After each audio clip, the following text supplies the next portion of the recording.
An all-new 2020 starts right now. Family secrets are spilling out. I need my daddy. A teenager with a strange demeanor. She's clutching a teddy bear. How can she be actually 18 years of age? And an even stranger story about her missing mother. I didn't know Bonnie was gonna go missing. Something happened to her. She didn't just disappear on her own free will. So you knew something was really wrong?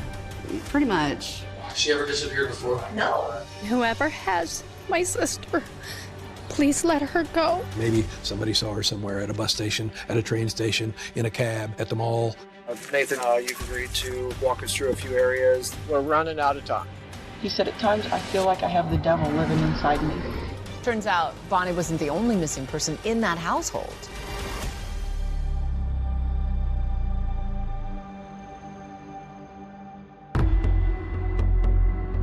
Police in Alton need the public's help finding a missing woman. Bonnie Woodward was last seen Friday afternoon. It's a missing persons case that will confound an Illinois community. I didn't see anything. Flooding seasoned investigators with no shortage of witnesses. And then possibly tried to get rid of her, These interviews happening in this room right here, focusing on one person, one mother of four, whose sudden and perplexing disappearance sets off alarm bells. It all started at the end of a day's shift, one afternoon in June.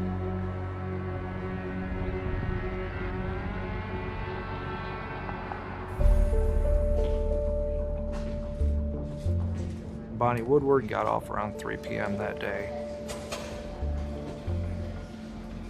She was working at what was called Unismith Nursing Home here in Alton. It was a normal day of work for her.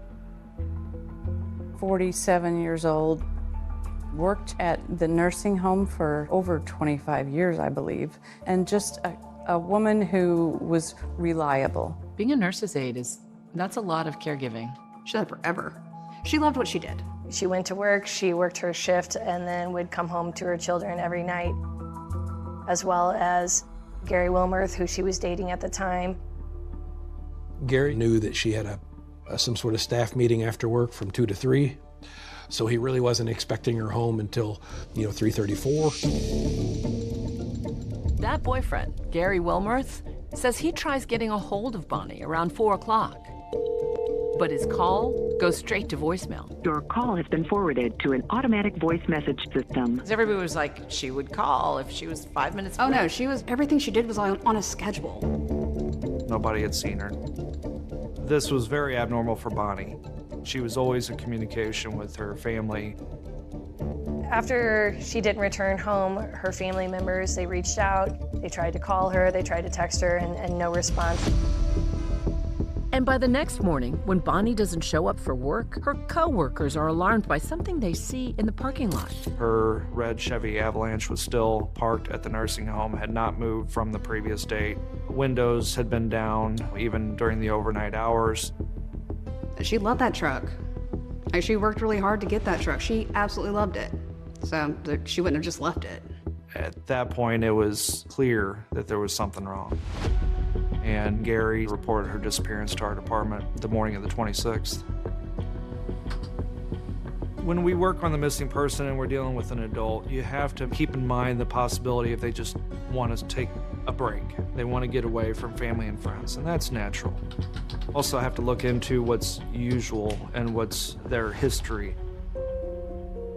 Detectives assigned to the case soon learn that 47-year-old Bonnie Woodward is a force of nature. Bonnie survived breast cancer. She was a fierce mother to 4 children. Bonnie has 2 grown children from her first marriage, Joseph, who's 28, and Jennifer, 26. Bonnie is also mom to 2 stepkids, Heather and Aaron. She adopted them after their father, Bonnie's 3rd husband, passed away. Heather was about 17 years old at this time, and Aaron was special needs, and she cared for him every day. Bonnie is also a devoted grandmother. She grew up as one of 9 siblings, so she has a large, extended family. What kind of aunt was she? She was the aunt that took a second to actually listen to you if something was going on. And she had a big personality. Oh, yeah, no, huge personality. very loving.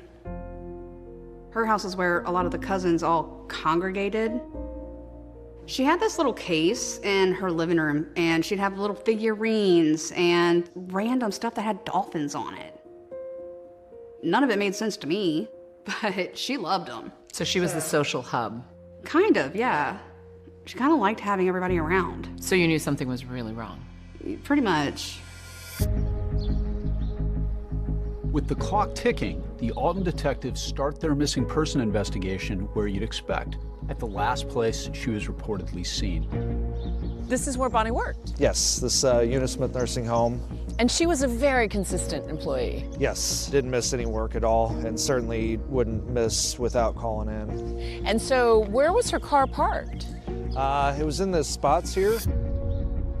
And the windows were rolled down? Yeah, windows were rolled down, so you would have to imagine that she expected to come back to the vehicle. Back here, presumably no surveillance was captured. No, at that time there was no surveillance back here that we could rely on.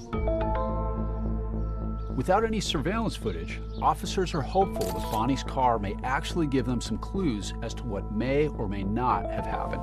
The vehicle, there's no significant damage to it or anything like that that would cause us any alarm. And upon looking at the inside, there was no evidence of a struggle. So we ended up having this vehicle towed to our police department, secured until we could process it and also dust it for prints. One of the early things was how Bonnie Woodward was really regular with cashing her paycheck. The day she disappeared was payday, and she would, every time she was paid on Fridays, she would take that check to the bank. That was ritual. Ritual. The check never got cashed. She never went to the bank. Nothing happened with any of her phone, social media, bank accounts, all went dead as of 4 p.m. that day. And so then we have to look at what other troubles that she may have in her life. We have to look at prior relationships. We have to look at Gary Wilmarth, her current boyfriend. And so what did you find when you dug into Gary's background? Gary's got a colorful past. He's a convicted felon, and they've had some domestic issues.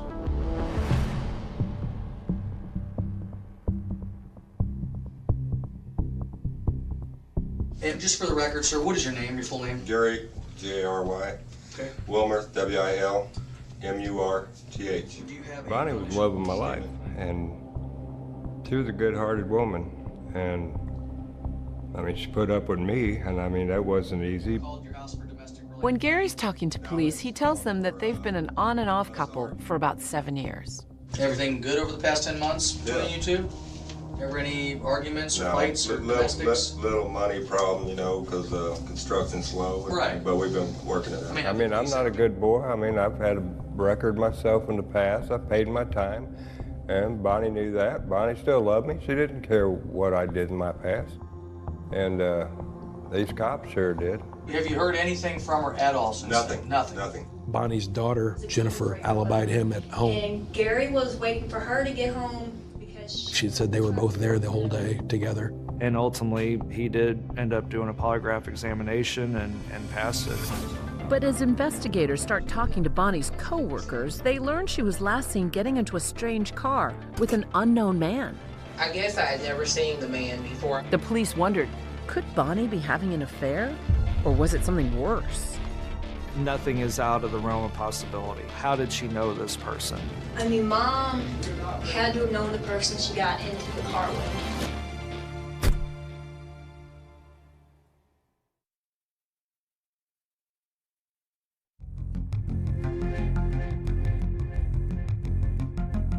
Going into its third day, a baffling mystery is unfolding in Alton, Illinois, a river town outside St. Louis. Nurse's aide and mom of 4, Bonnie Woodward, vanishes in broad daylight just before her 48th birthday. Alton, it's a nice little town. It's situated on the Mississippi River and the Illinois River. It has a vibrant downtown, a lot of history, and it's a great place to live and work. So, with no sign of Bonnie anywhere, her family goes to the media, her older brother tearfully pleading with the public. I want my sister. Somebody please call us and let us know what's going on. We don't know nothing. Nobody wanted this case solved more than her siblings. Whoever has my sister, please let her go. Bonnie's sister, Rebecca, and her niece, Rachel, don't hesitate to join in on the efforts, making the 700-mile drive to Alton from their home in Louisiana. Why were you concerned enough to get in the car and start driving? Well, because she wouldn't just not come home. I just remember having a stack of flyers and going around and putting them on every telephone pole that I could. The police naturally talked to the people that had last seen Bonnie. Can I get your last name? Bosley, B-A-U-S-I-L-Y. Wanda Bosley was one of the co-workers that worked with Bonnie at the Eunice Smith Nursing Home. We have to find out how Bonnie was during the day. Was she acting appropriate? Was she, upset about anything? Okay, and so you went into this meeting, she was in the meeting. You got out around 3 o'clock, and what happened then? So, well, at first, like in the meeting, I just want to say when she talks, she's loud, and she seemed different to me. She was quiet, and her voice was more mellow like mine now, and I remember thinking, man, Bonnie seems a little different today. After that staff meeting, Wanda says she headed to the back parking lot to get into her car. Out of the corner of her eye, she spots Bonnie. And she's not alone. She was standing, like, say if this is the back of her truck, the guy was standing here. And I was looking, and Bonnie had walked up the side of her truck to the driver's door. And the guy was just standing there. I didn't see anything strange, but it kind of seemed strange because I guess I had never seen the man before. Can you describe the guy for me? He was a white male. He looked like he wasn't very tall, maybe 5'8", 5'9" or so. He was like a medium-sized guy. His hair was a salt and pepper, more grayer than black.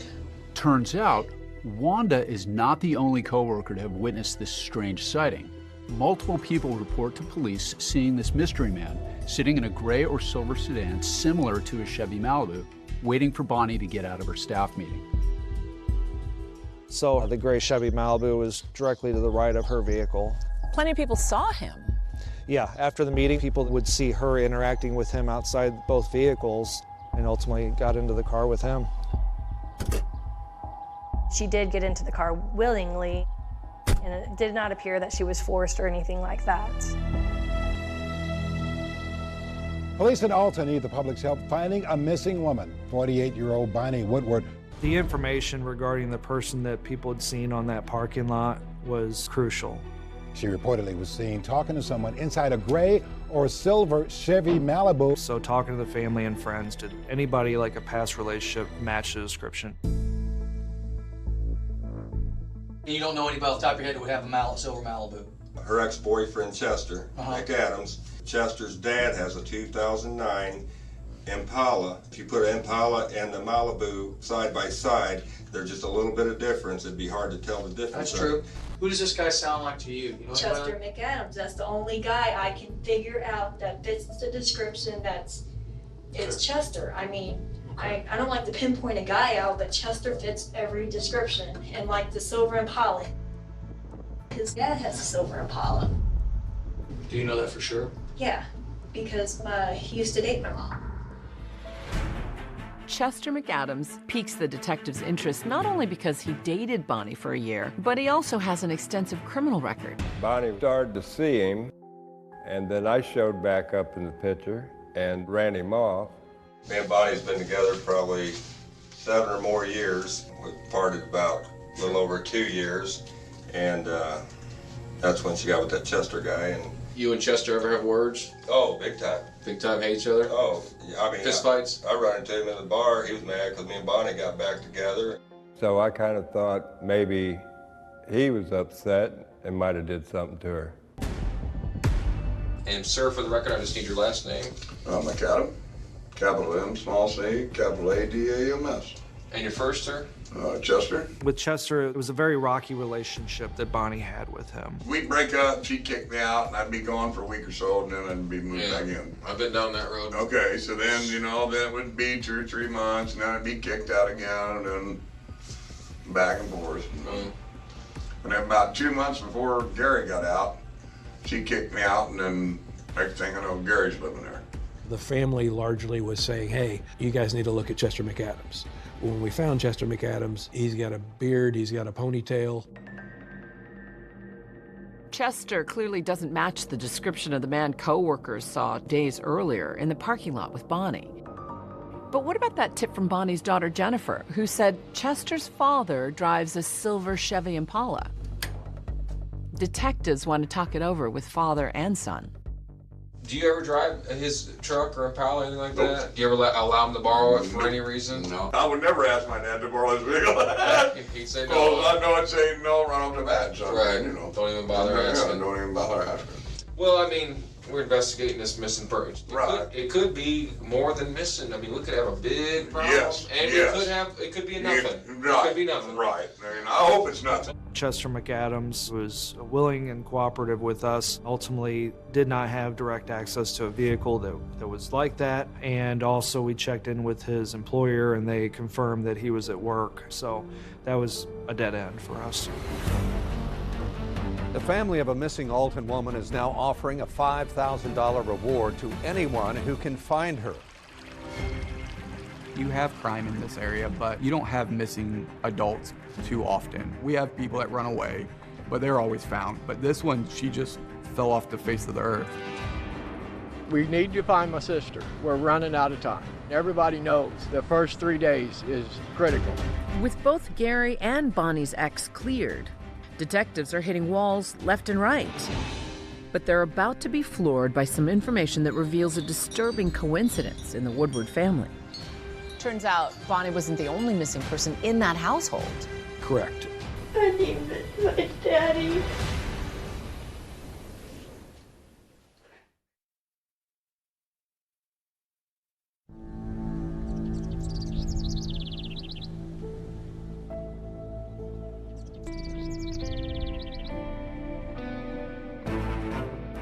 Bonnie Woodward's disappearance is the talk of the small town in Illinois she called home. Bonnie Woodward has been missing. Friends and family were gathering to pray for her return. We need to find my sister. We're running out of time. Investigators are frustrated and increasingly concerned.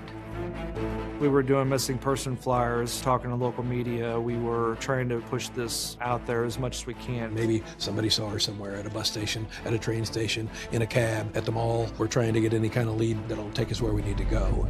But they're all kind of wild goose chases. Right. It's as if she's vanished into thin air. Right, and it wasn't without leads. Somebody would say they saw somebody similar in Pontoon Beach, Applebee's in Kansas City, but none of them appeared to have much merit. We had to expand our investigation and look into everything about her life that was going on at that time. You discover, wait, she's not the only missing person in that household. Right, right. It turns out that her stepdaughter, Heather Woodward, had been reported missing to the East Alton Police Department more than a week before. East Alton Police Department, which is a separate police department from ours. So we were not aware of that at the time that Bonnie went missing.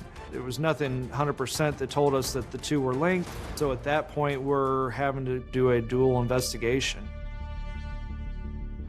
This is a huge coincidence in a small town that a mother and stepdaughter go missing in the same house. Huge, huge. Remember, Heather Woodward is Bonnie's 17-year-old stepdaughter. Bonnie adopted Heather and her brother Aaron after their dad passed away when Heather was just 8. After Bonnie adopted them, it was made very abundantly clear they're in the family. Like, those are her kids. The house is a busy one, with Bonnie's adult daughter Jennifer and her 2 little girls, plus Heather, Aaron, and boyfriend Gary, all living under one roof. And the family tells detectives there was friction between Heather and Bonnie.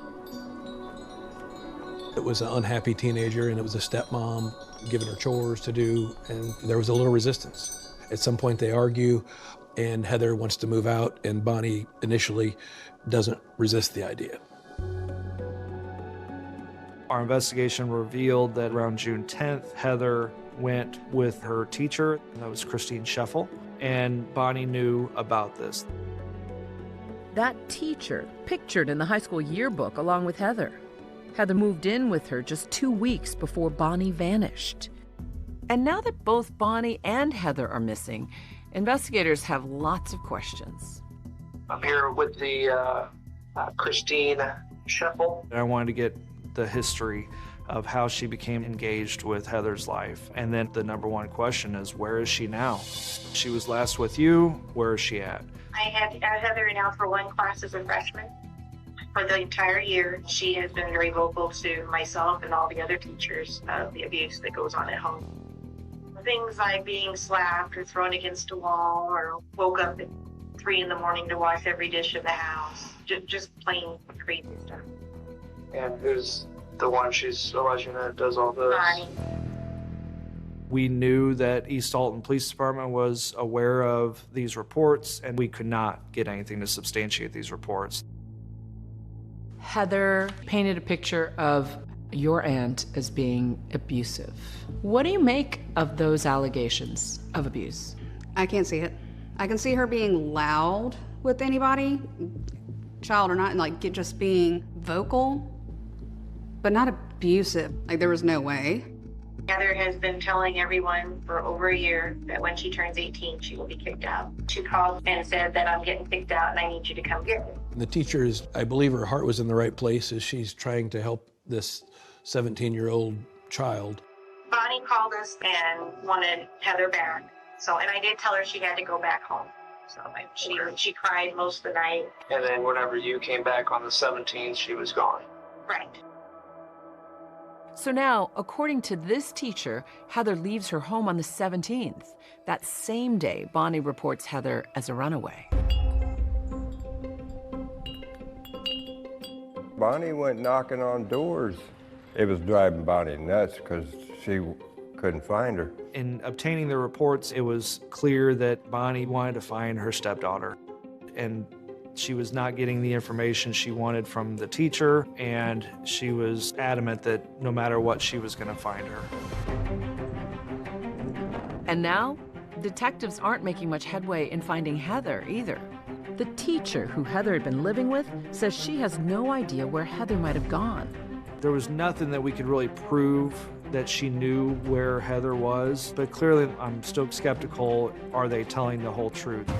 She never called you back once to say, hey, I'm okay, or don't worry about me, or anything like that? No. With her lack of intent on trying to find Heather, and if she was that much of a mentor to her, why wasn't she more concerned about Heather's whereabouts if she didn't know? To us, it seems odd. Are you concerned about her welfare? It's odd that she hasn't called you, is what I'm a little concerned with. I believe that she's with somebody. I mean, I don't think that she's off by herself. But I think she just doesn't want to make sure I don't get in trouble or, I mean, she's a smart kid. Heather's teacher's interview only raises more questions for investigators. Are these disappearances linked? And if so, how? As investigators, you're fairly convinced that she might have had something to do with the disappearance, or at the very least, know something. We think the two events have to be linked some way. Two missing persons from the same house, one a juvenile and one adult, like you almost have to believe they're related. Like it's really naive to think they're not. After almost a week and no sign of Bonnie, her family's anguish turns pointed, lashing out at that mystery man from the parking lot. You let my sister go, and I'll come and get her. I want my sister. I felt like Heather had the answers that we needed. We believe she was the key to finding Bonnie. And that's when police get a game-changing phone call from a nearby library. I had heard it over the police scanners. It was very strange. It seems someone showed up there with a teddy bear and a story to tell. Pee, Mr. Bear.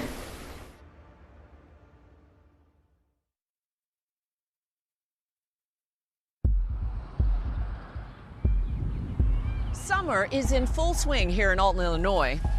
Backyard barbecues, 4th of July fireworks. Bonnie Woodward used to host these kinds of events, but not this year. She's been missing for a week. And in a twist, her teenage stepdaughter is missing too. Until out of the blue, 8 days after Bonnie vanished, through these doors walks the missing teenager, Heather Woodward. The East Alton Police Department received the call from the library that there's a person saying that she's Heather Woodward. With all the speculation going around, I wanted to hear what she had to say. They got Heather and took her to the police station. And I thought, man, they're going to find out something now.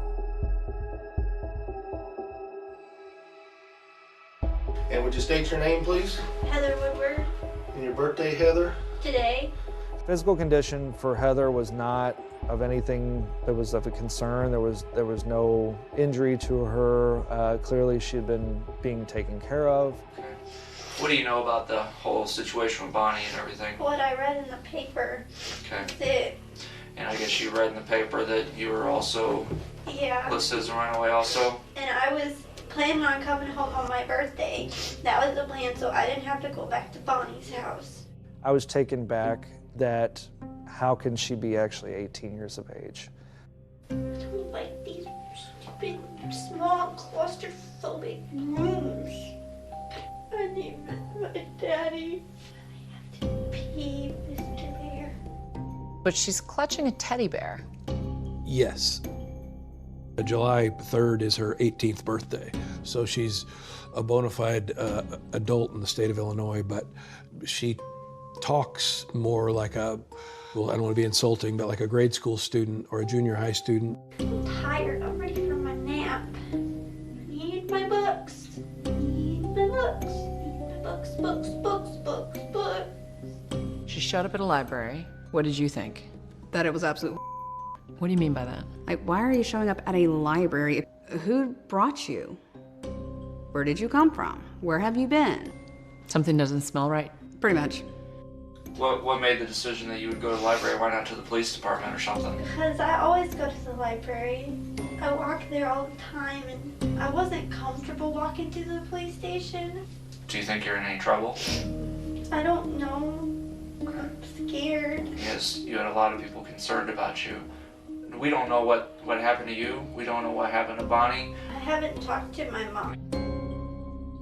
Heather's thought of it wasn't that big of a deal that Bonnie had disappeared. It didn't come across to me that she had a lot of concern about where Bonnie was at the time. What do you think happened to her? I don't know. I thought that maybe she hid to draw me out, and then she'll come out now that she knows that I'm home. That's what you thought? Why would you think that? Because sometimes that's just the way Bonnie is, and she can be mean, and I don't know, she's just mean. You know, I gave her the safe space to talk to me about situations in the home, and pretty much the extent of it was that she was being made to do chores and clean the house. You know, typical things that I think a lot of teenagers and youths do and should be doing. Because I'm not going back there to be slave labor and a free babysitter. I just couldn't do it no more. From what she told multiple people, she was being physically and verbally, mentally abused. You know, it doesn't go beyond the realm of possibility that maybe she was embellishing more about that relationship between her and Bonnie to pull the heartstrings of people that, you know, were close to her, that could be of assistance to her. And one of those people, police begin to realize, may have been that teacher, Christine Scheffel, who took Heather in. Miss Scheffel's been there for me for 4 years. And she was afraid for me to go home because Bonnie can be mean and sometimes she hits. There was an investigation into Bonnie's parenting. Yeah, it's DCFS, Department of Children and Family Services, and they had been involved before. And what did they find? It was unfounded. There's no evidence of significant abuse. Do you think Heather was manipulating adults into thinking that her stepmother was evil? I don't know if she was intentionally manipulating adults, but that was definitely what happened. One thing's clear to investigators. Heather was in someone else's care in the 2 weeks after she left that teacher's house, during that critical time when Bonnie went missing. So now, of course, detectives are curious. Who was she with? And why is Heather protecting them? And then I went to stay at a friend's house. Okay, and who was that? Just a friend. I don't want to get him in trouble. So, just a friend. They helped me. And they knew the situation, so. Well, you know I have to ask who it is. She was very resistant to talk at all about where she had been or what she's been doing and who with. They're not gonna get in trouble, are they? Well, I don't know about that. They don't know nothing. They don't like Bonnie. I don't want to know where Bonnie's at. And as seasoned investigators, you thought she's hiding something? Yes, and we had to push hard enough to get that information. They told me they didn't know Bonnie was missing, and I don't want to get them in trouble. And then it'll be all my fault. I didn't mean to cause no trouble, and I didn't know Bonnie was going to go missing. So now, another layer to this mystery. She was painting a pretty ugly picture of her stepmother. And might that have motivated somebody to try to protect her? Sure. Are they just good Samaritans or something else? There's maybe more to this than just taking care of Heather. The trail will lead detectives down these winding roads into truly uncharted territory. We didn't see that coming from a mile away.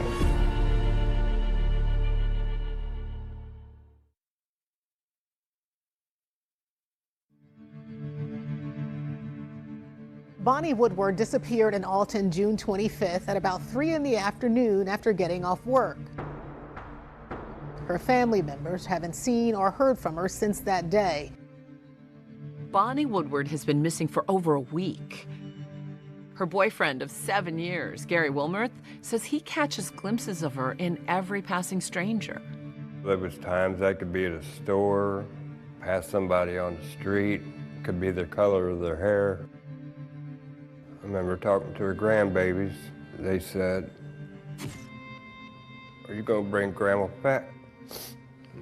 You got a picture of these little bitty girls looking at me. Where's Grandma?" I just thought in my heart she was gonna come back. And I wasn't taking no for an answer. She was coming back. And investigators say they aren't taking no for an answer either. Bonnie's now 18-year-old stepdaughter, Heather Woodward, who also strangely went missing a week before Bonnie, has now suddenly reappeared. Okay, Heather, we just need to ask you a few things here. After hours of questioning from detectives, Heather seems finally ready to reveal the identity of the people she says helped her run away. They're not gonna get in trouble, are they? I don't know about that, but I want to at least know where you been. I want to make sure that you were safe. I stayed with some people from the church. Do they have any kids your age? Nathan. He's my best friend. Okay. So is Nathan Carroll's family? Okay. The police department had learned that she had been at the Carroll house. Heather had told Roger Carroll and Monica Carroll that she had run away from home because Bonnie was mean to her, and that she had gone to the Carroll house to hide from Bonnie until she turned 18. Both Monica and Roger were in the medical field, and their son Nathan was a typical 16-year-old high school student. There was no criminal history on record for them, no police involvement, no arrests or anything like that. The Carrolls go to the same church in Wood River, so the Carrolls get to know Heather, I think, on church-related activities. And one of those church activities they went to, a graduation party for Heather and other seniors, just 2 weeks before Bonnie went missing. We obviously had to explore the avenue of, are they involved with Bonnie? I think the police were like, well, they had, Heather at the house, then what else do they know? We went to their listed address in the Jersey County area. They're living in among 60 acres of property. It's just a lot of wooded, open land.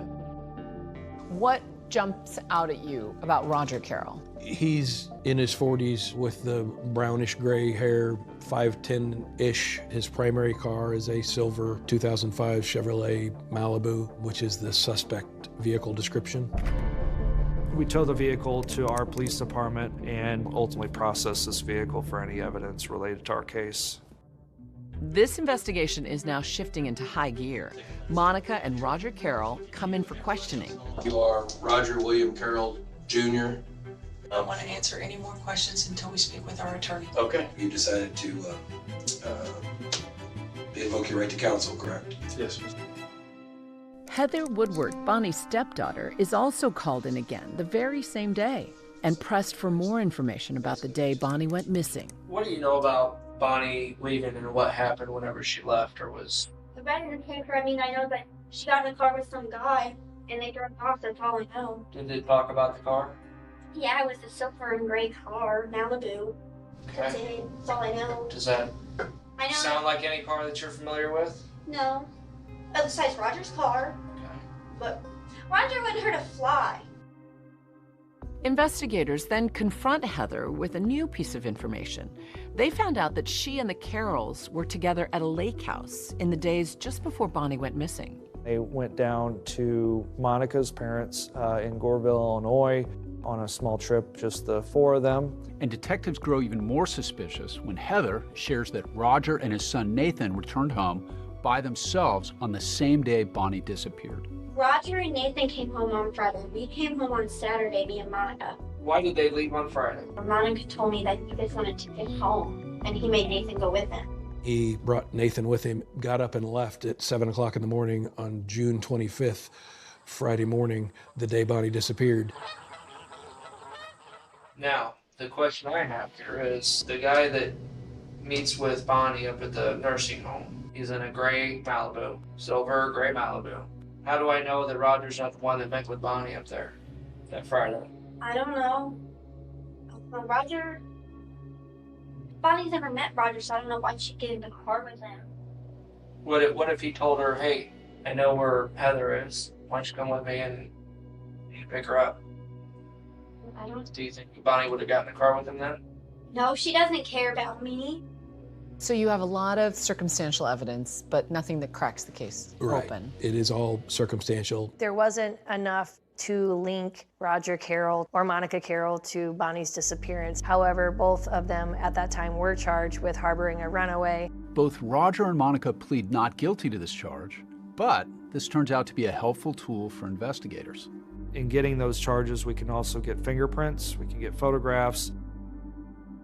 And then you put Roger in a lineup. We did. We used this mugshot primarily with the employees at Unismith.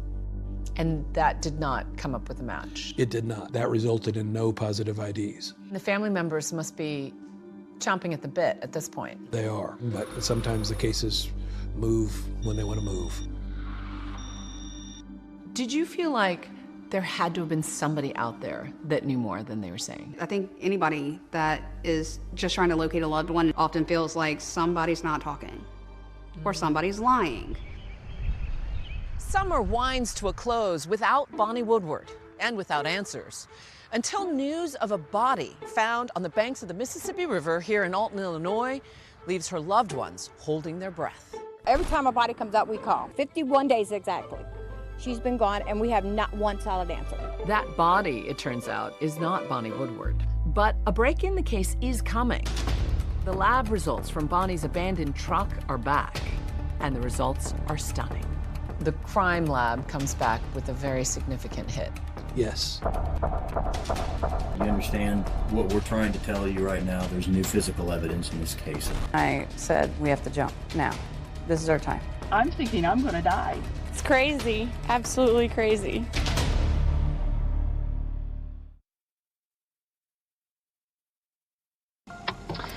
Okay, we are recording. I said, stop it. Just stop doing this. Let me go. Just let me go. I'll do anything you want me to do. Just let me go. Tonight, a third woman in danger who broke the bizarre mystery. Bonnie Woodward disappeared in Alton of a June missing 25th. mother. But that mean it caused no trouble, and I didn't know Bonnie was going to go missing. Who's been hiding daughter Heather?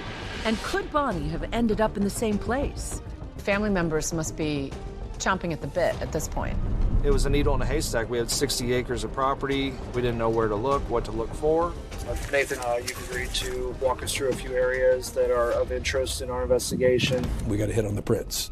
And on a scale of 1 to 10 of your suspicion level, where did it go? Yeah, it spiked.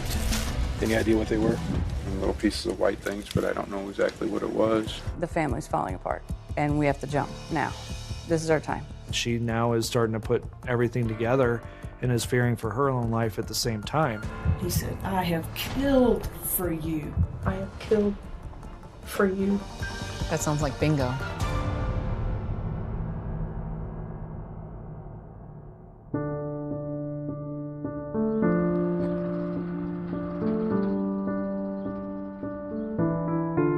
Summer has turned to fall in Alton, Illinois. 48-year-old mom and nurse's aide Bonnie Woodward hasn't been seen in over 3 months. That's an eternity in a missing persons case. We didn't know technically if she was alive or dead in the months that followed. None of her family members heard from her. But the Illinois State Police Crime Lab has been busy processing evidence, including fingerprints found on Bonnie's truck. In September, prints come in. Right. I got a phone call from my evidence technician who told me we got a hit on the prints. It's Roger Carroll's. So Roger Carroll's fingerprints are on this driver's door. And on a scale of 1 to 10 of your suspicion level, where did it go? Yeah, it spiked. Roger Carroll is brought in again for questioning, while police, now with probable cause, conduct a massive search at the Carroll sprawling rural residence. It was a needle in a haystack. We had 60 acres of property. We didn't know where to look, what to look for. Neighbors are stunned by the police operation. It's crazy, absolutely crazy. Couldn't believe it, the amount of police that were coming by. And we had more than 60 police officers. Multiple agencies. We had a lot of people. We had cadaver dogs. And an airborne search. And an airborne search, yes. Oh, there was probably close to 30 firearms at this residence. Multiple crates of ammunition were also seen. Oh, I thought they was going to find a body or something. The cadaver dogs did alert on certain areas of the property, but subsequent digs of those areas revealed no results. Meanwhile, this time in the police interrogation room for a second interview, Roger is more chatty. My mom, she's like, oh my God, did you do this? I'm like, Mom, no, I didn't do it.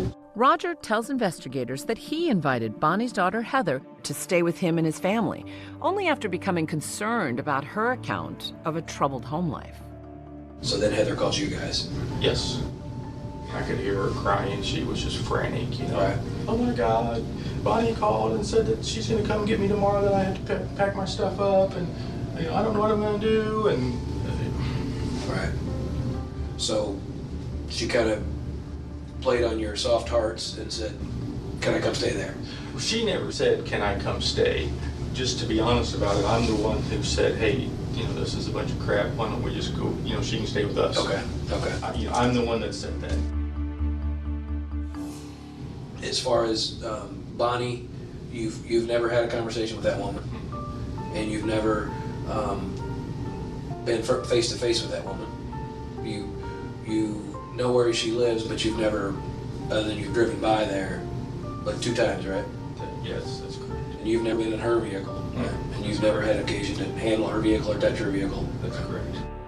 But there's one little detail investigators have been deliberately coy about when talking to Roger Carroll.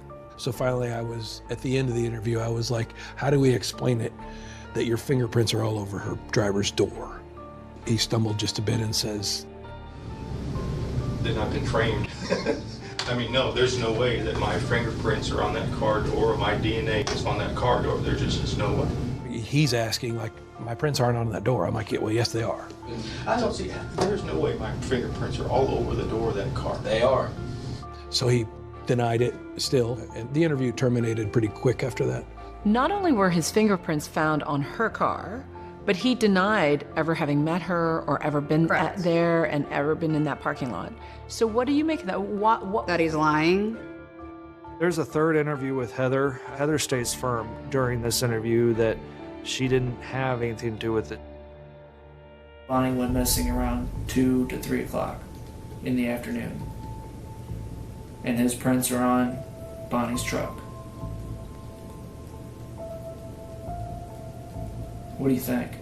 I don't know. Because I would never want nothing to happen to Bonnie. I mean, sometimes you know, she's mean, but I wouldn't do that to her. I didn't tell him to touch Bonnie. She was the only thing I knew. I wouldn't hurt her. The police process Roger's gray sedan, but here's the thing. They don't find any fibers or DNA belonging to Bonnie or even her fingerprints, and they don't come up with much of the Carroll house either. After the search in September, there was really no evidence found at the residence that 100% put Bonnie there at the Carroll property. When you take somebody to trial for first-degree murder, you better be right and you better be ready, because you only get one shot. We still didn't have Bonnie's remains. We didn't know if Bonnie was alive or dead at that time. And what we did know is that Roger Carroll was lying. Roger Carroll, based on the lies that he told, was charged with the offense of obstruction.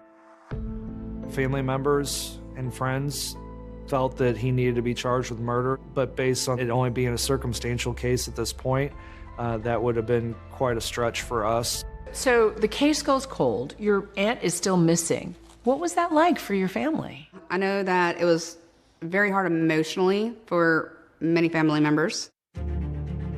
It would take 8 years and one newly installed prosecutor combing through a pile of Madison County cold cases. And the first one you stumbled on was Bonnie Woodward. First one, Bonnie Woodward. To breathe life back into Bonnie Woodward's investigation. Jennifer Mudge decides to try to open a cold case, but even before you can relaunch anything, you get a startling phone call. I got a call from Roger Carroll's neighbor, and he's asking me, he's like, do you know what's going on at the Carroll's house? I said, God, Roger, stop it. Just stop doing this. Let me go. Just let me go. I'll do anything you want me to do. Just let me go.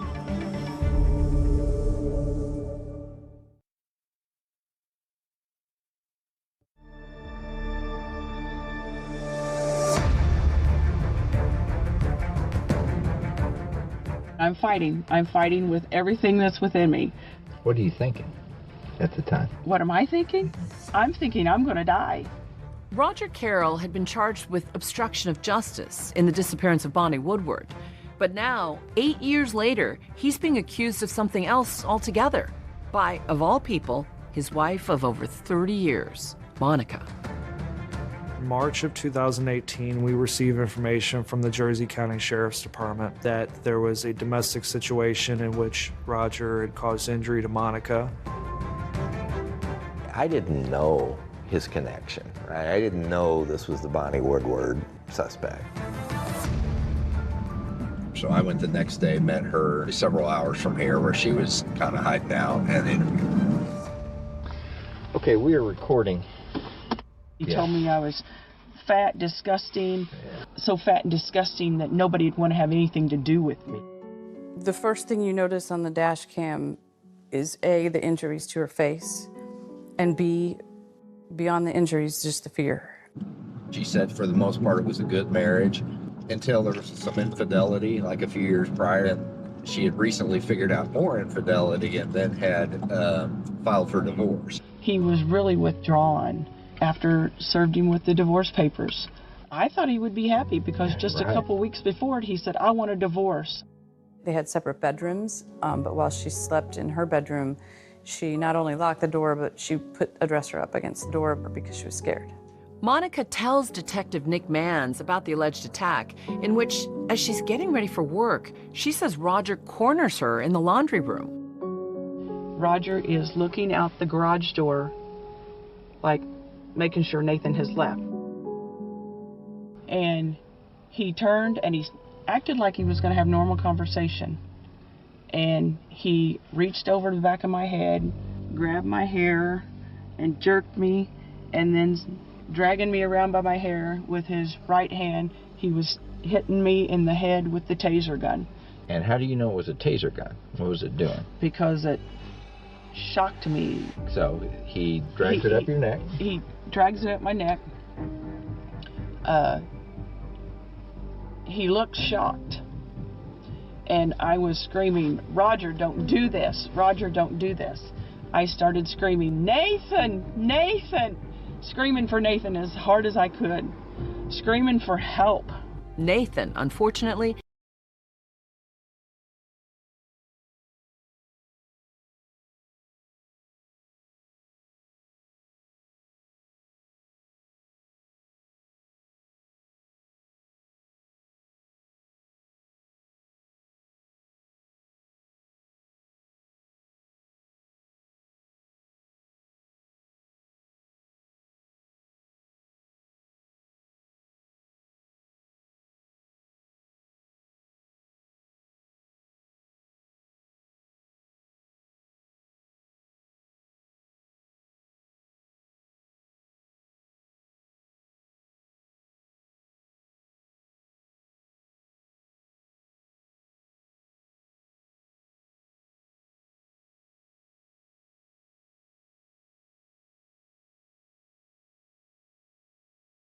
Had blood smear.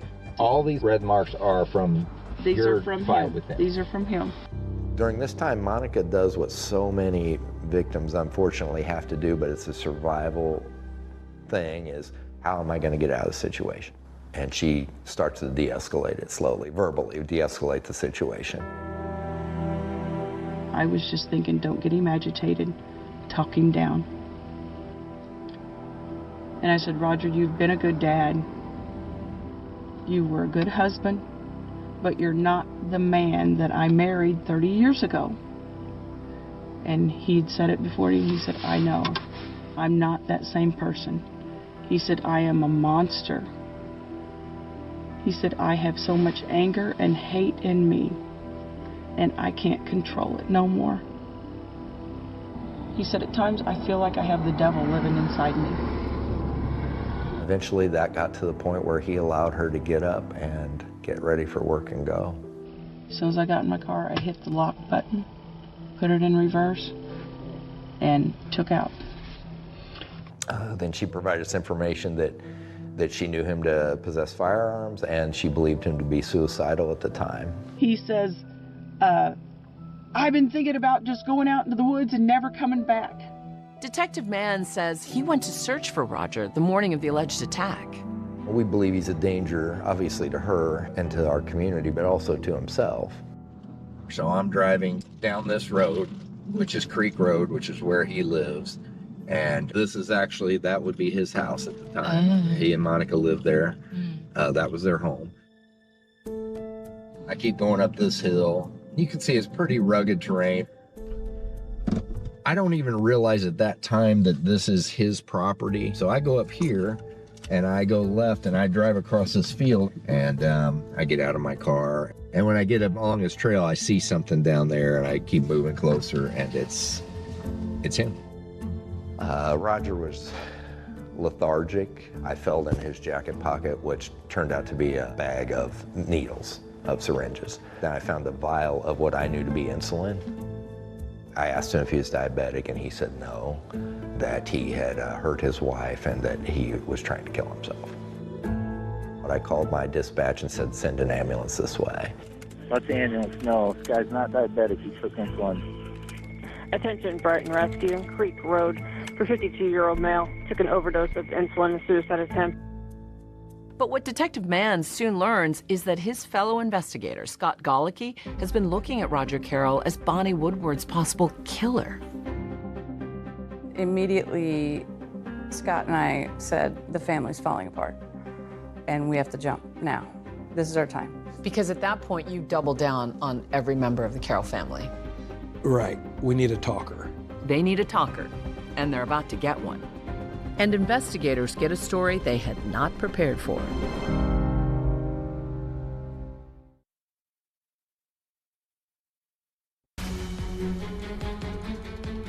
Newly installed prosecutor Jennifer Mudge is working hard with police to try to solve Bonnie Woodward's cold case. They believe they can break it if a Carroll family member talks. As detectives are talking to Roger Carroll's wife, Monica, they get intriguing new info. She remembers her husband taking a peculiar interest in Bonnie Woodward's daily life before she disappeared. Monica talked about conversations that she thought was odd about where specifically Bonnie worked, what type of work schedule she had. I don't remember what shift she worked or, the days, but I remember those were in conversation.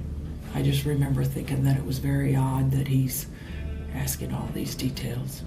She now is starting to put everything together and is fearing for her own life at the same time.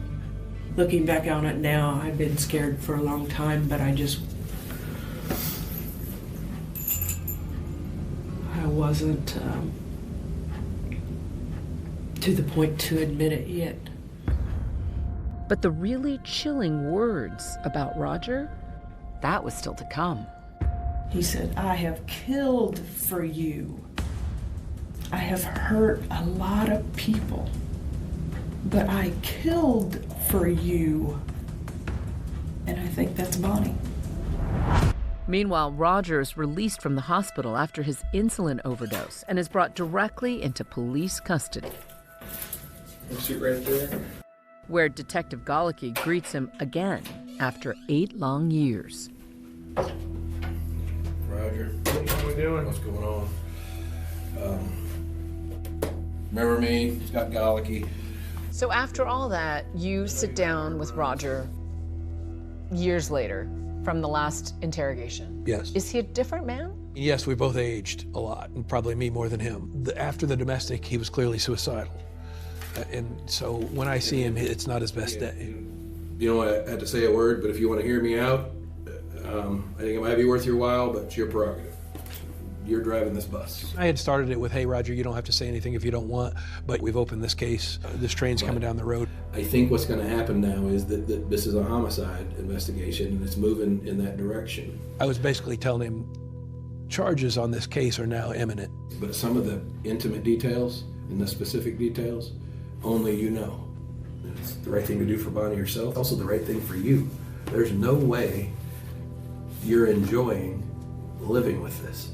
But if Detective Galicki is counting on a crisis of conscience from Roger Carroll, he's about to be disappointed. We've opened this case. This train's coming down the road. Like, I'm giving you an opportunity to try to mitigate the circumstances. Are you comfortable with the whole situation? Like, I mean, well, no. I mean, I'm not going to talk to you. Call my attorney, please. Like, I interviewed him for an hour and some change, and really for 55 minutes, he just didn't speak.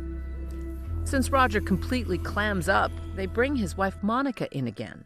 And turns out she does have more to share. So you had a feeling that something wasn't right. Something happened. Otherwise, I think you would have questioned it. Your internal feelings. Said that something wasn't right. Yeah. That things weren't right. When he said that he's killed people for me, to protect me and Nathan. I know that's not right. I know it's not right that he should kill someone, feel that he has a right to kill someone to protect me. And you're not aware of anything else in your history with Roger or,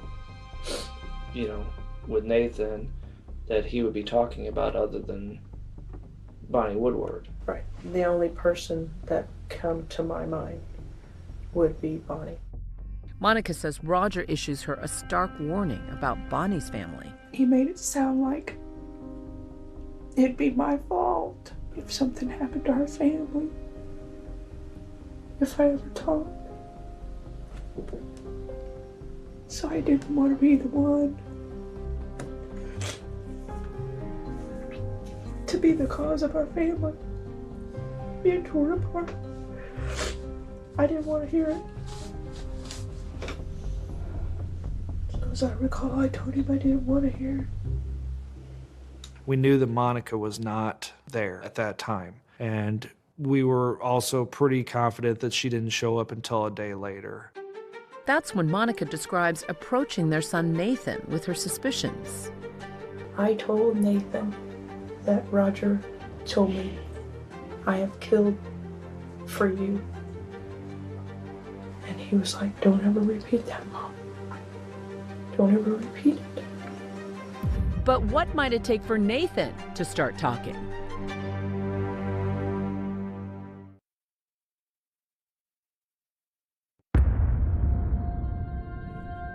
Investigators are drilling down on the Carroll family, and the story of what they think might have happened to Bonnie Woodward is beginning to take shape. Monica, she's not present. She's not a co-defendant on the incident. I honestly do believe that he did away with Bonnie Woodward. I don't know how. I don't know how. We doubled down on the theory that Nathan was likely with Roger at the time that Bonnie disappeared. Nathan was 16 years old at the time that this crime was committed. Nathan is now 24. You're talking about a kid versus an adult. So I think maybe you focus on him. We made several attempts to talk to Nathan, and he refused to talk to law enforcement. We served him with a subpoena to come testify in front of the grand jury. I made a decision to grant him immunity at the time if he would tell us the full truth. And then fate sort of took over from there. What did he say that tipped his hand to you that he was about to spill the whole truth? He held up the immunity paper and said, "This is good no matter what I tell you." And I said, yes. He put his hands on the rail, and boy, that testimony was gripping. He broke down and he started crying, and he said he was going to tell us everything. That's kind of a thing maybe you see on TV with people breaking down in the courtroom and spilling the beans in the courtroom, but it really never happens. But it did. Sitting in the room was 12 grand jurors, myself and Jennifer, and Nathan's attorney. It was absolute silence. You could hear the clock tick.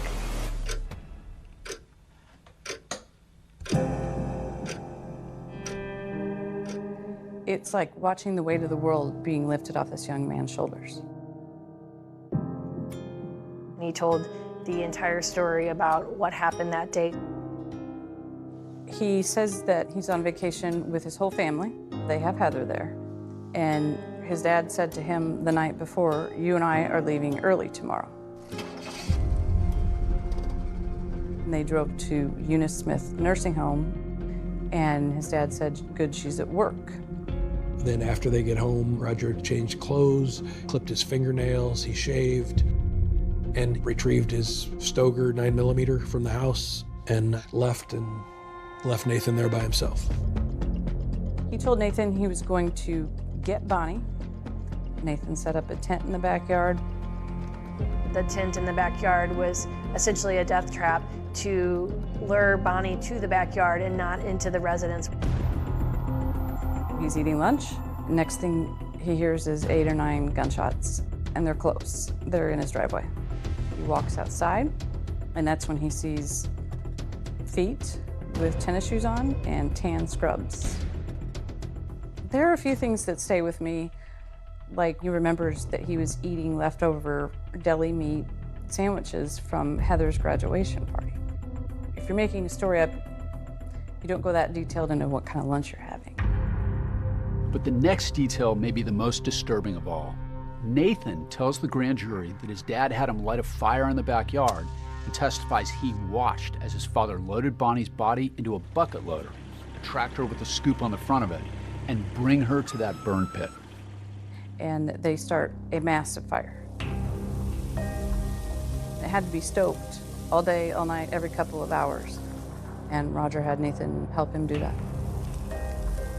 When you heard the scope of what he confessed to, what went through your mind? I don't think we thought fire or burned on a brush pile. Talk about being haunted. Right, like not only is Roger creating a horrible thing to him, for him to live with, it seems like he created a horrible thing for his son to live with. After his grand jury testimony, Nathan brings investigators back to the house. What you're about to see is the actual video police captured as Nathan brings them back to where he says the crime took place, a spot first identified 8 years earlier by cadaver dogs. During our search in September of 2010, we had 60 acres that we had to worry about. Now we have a few hundred feet. Nathan, you've agreed to just walk us through a few areas that are of interest in our investigation involving your father and the investigation of missing person Bonnie Woodward. Nathan points out the back corner of the residence where he found Bonnie's body and saw her, where the shot had come from. This is where she laid. I never saw the full body. I was standing over there. Okay. And I saw feet. It was in that site that we did find a 9mm cartridge, which was significant because Nathan had identified that Roger had used a 9mm handgun ultimately that day in shooting Bonnie. The second site that Nathan took law enforcement to was what we refer to as the burn pit. Followed by the creek, where Nathan says he saw his dad dump Bonnie's ashes. So we had a site number 3 for where this was dumped into the creek bed. Was that tractor with the bucket end on it? Correct. Little pieces of white things, but I don't know exactly what it was. You don't know any idea what they were? guess it'd be bone, but I don't know. Law enforcement were able to find 27 pieces of what they believed to be bone fragment that were collected and sent off to the lab to see if any DNA or any connection could be made to Bonnie. All right, gentlemen. Thank you. Based on the version of events that Nathan gave, we felt comfortable charging Roger Carroll with first-degree murder of Bonnie Woodward. A man linked in 2010 to the disappearance of Bonnie Woodward today has been charged with her murder. I thought, wow. I mean, they're actually charging somebody for murder. But not so fast. Some critical evidence will be unveiled in court, which could upend the case. The DNA on those bone fragments, it's not what police expected.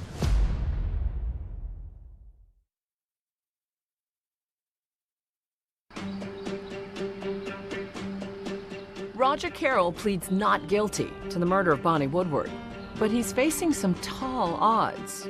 He may just not understand how tall. One of the key pieces of evidence turned out to be a sassafras tree. Yes. Tell me how you decided that you were going to try to bring that into the courtroom. I'll be honest, we didn't decide it. It was kind of thrust upon us by an investigator in Jersey County, and all of us were kind of like, yeah, go ahead, whatever. It isn't every day a tree becomes a star witness in a murder trial, but this was never your ordinary everyday case. So how would it factor in? Well, that and over 100 other key pieces of evidence are finally being presented in court, nearly a decade after Bonnie Woodward went missing. I thought everybody'd give up. I mean, I didn't know what else to do, and him being charged with Bonnie's murder gave me life again. And I thought, let's do it. The why question is very difficult in this case because there's not a clear-cut motive. Given what you were up against, the fact that you didn't have a body, you didn't really have a motive, you didn't have a weapon, how confident were you that you could get a guilty verdict? My partner and I said this is just never going to get any better. We have everything we're ever going to get, so we thought we'd swing the bat. In my years as a prosecutor, I did 5 cases where the victim's body wasn't found. And it's a gamble. So sometimes what you'll do in lieu of that is you have the person declared dead. It can, depending on the case, really help the jury. We took note that now it had been 8 years that Bonnie had not been seen. So one of the first steps we had to take was to have Bonnie officially declared deceased. And we're able to obtain a death certificate based on the circumstantial evidence that she had not been seen. My name is Jennifer Schock, and I was juror number 2. What had you heard about the case? I hadn't. I truly came in there not knowing anything prior. And when you realized how big a case you were deliberating on, what was your reaction? A little nervous to have that much pressure put on me to basically decide somebody's future. In opening statements, the prosecution detailed what they say happened during Bonnie's kidnapping, including the fact that Roger Carroll's fingerprints were found on her car. They also brought in Roger Carroll's suicide attempt. The jury must decide if Roger is guilty of first-degree murder. The earlier charges against him and Monica for harboring a runaway, Heather, would be dismissed. The defense opened up by vowing to poke holes in the state's case, particularly taking aim at the son, Nathan Carroll, telling the jury his story changed only after being granted immunity, or what they called a golden ticket. Nathan was on the stand for a good 2 to 3 hours, maybe more. I mean, just like in the grand jury, you could hear a pin drop in that courtroom while he's testifying. Because family secrets are spilling out in this courtroom. Yeah, I mean, he's telling a cold, hard, disgusting story that clearly there was no doubt that was truthful. Nathan testifies that he heard gunshots and told the jury in gruesome detail how he helped his father burn Bonnie's body. I think Nathan realized his dad tried to kill his mom, and that's just crossing a line. If you think about Nathan, he is a child, and he's being controlled by dad, and he witnesses something horrific. The son, Nathan, testifies. And I'm told that it was a very stirring powerful testimony. What do you remember of it? I remember that after Nathan testified, it was completely silent. It was just a silence through the whole entire courtroom afterwards. Nathan's testimony doesn't really make sense. Nathan keeps saying he's reluctant, he did it anyway. Why would Nathan help his father do it? What's in it for him? It's a big mystery. Nathan can be hard to read. He was ashamed. He knew what he had done was wrong. He knew what his father had done was wrong, and he knew that helping clean up was wrong. He was very remorseful. A lot of the trial was built around corroborating what he was telling us was the truth. We didn't want the jury to just have to take Nathan's word for it. We wanted to show that it fit and matched all the forensic evidence in this case. But the defense just keeps chipping away at that evidence, including those 27 bone fragments that were found on the property. In fact, there's a rather big bombshell in store for the jury. Bones were found, but they're not the bones of the deceased. We were never actually able to find DNA of Bonnie Woodward on these bone fragments. We were able to say that these were bone fragments believed to be of human origin, but we could not definitively say that they were Bonnie Woodward's. In fact, it's not clear if they're human bones or animal bones, or whether they're bones that were from an Indian burial many years ago. Prosecutors argued that the bones were degraded by the fire, which Nathan described, that burned Bonnie's body. And to prove that there actually was a fire on the property, the prosecution used an unexpected method and witness. Nathan identified the burn spot on this ridge behind the house. And where the burn spot was, there's a sassafras tree. The sassafras tree has a scarred spot on the bark several feet up the tree. So we go over there, cut down the tree.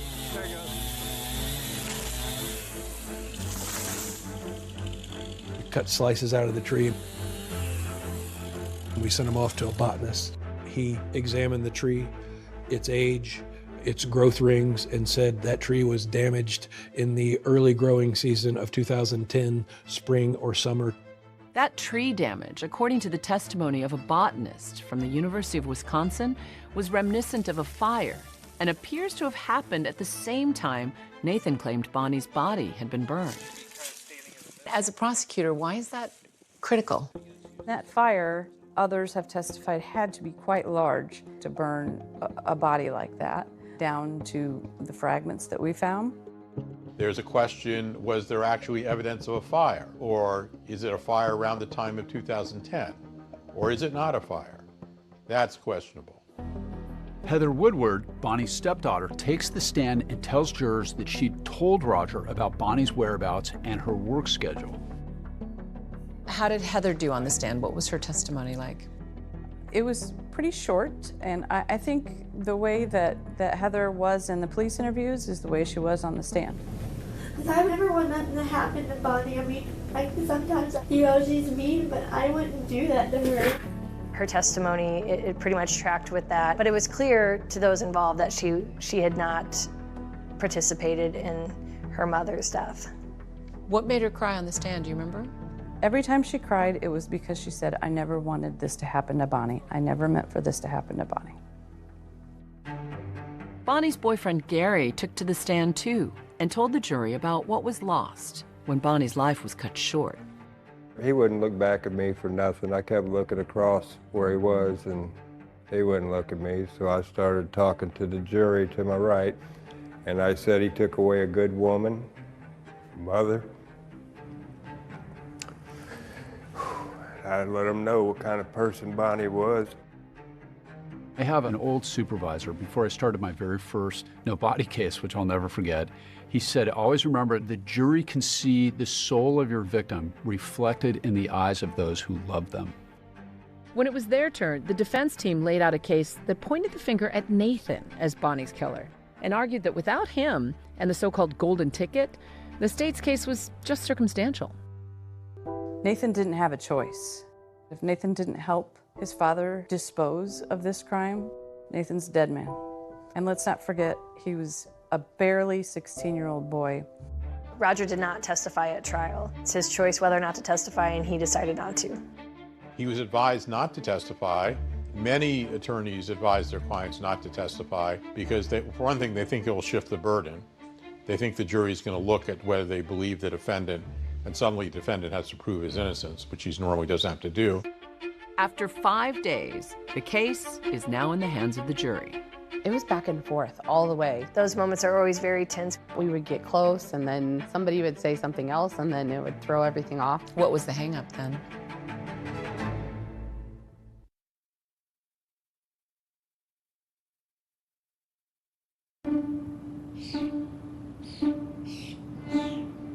The cases have been presented, and now the verdict is in the hands of the jury. It was back and forth all the way, truly, till the end. We were back and forth. And we thought we would get close, and then somebody would say something else, and then it would throw everything off. What was the hang-up then? We all agreed that he definitely had a hand in this. The hang-up was basically, did he do it, or was he covering for someone else that did it? When you finally reached a decision, what was the feeling in the room? Relief. We truly did our due diligence on deliberating correctly. We were notified that the jury had a verdict, so we all went back to the courtroom, and those moments are always very tense. Roger Carroll was found guilty of first-degree murder. And so when the verdict was read, how did the courtroom respond? Crying from both sides, happy on Bonnie's side, sad on Roger's side, and again, Roger never made any emotion. He just sat there. He didn't even react? Mm-mm. What went through your mind when you heard the verdict? Bonnie, that finally she could be at rest. I don't believe in the word closure. It doesn't exist in my mind, but that Bonnie can now rest peacefully. By the time of sentencing, the charges against Roger for domestic violence and obstruction were dropped. At the sentencing hearing, Roger was given the opportunity to make a statement to the court, and he chose to use that time to be defiant. He said, I don't have anything to be sorry for. I won't apologize because I've done nothing wrong. And that says a lot about his mindset. Sure does. When I heard the jury found him guilty, that was a blessing to my ears to hear. Wish he could have got more time than he did. He was charged with first-degree murder while using a firearm. He received 40 years in the Department of Corrections for the murder, plus 25 years for the gun enhancement. At least they did lock him up, and I give him that. The police finally making him pay for what he did.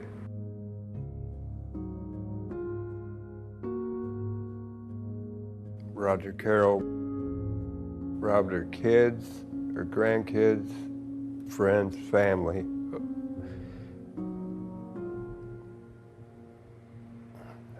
But we won't never forget her, and we won't forget him. People describe her as somebody who had a really loving heart. Oh no, she definitely did. Like, even, especially with family, like, didn't matter what you did. She would figure out a way to just make it better. You really loved her. Oh yeah, like, she was great. Sometimes I'll look up at the sky and tell her I don't know if I'll be there, but I hope someday I will and see you again.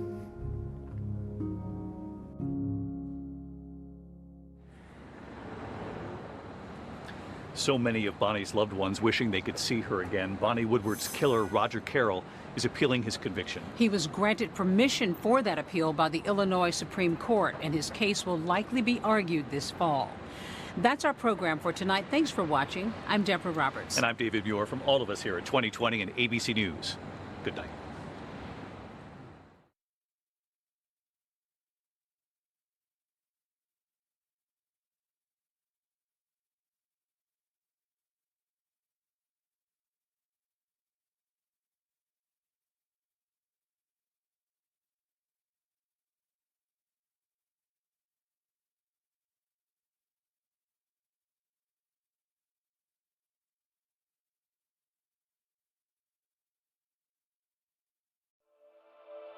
An all-new 2020 starts right now.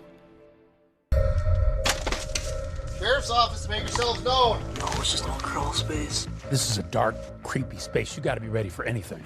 Absolutely. The clock was ticking. We needed to find them. The steepest stairs I've ever seen. The Haldersons are gone. They're missing.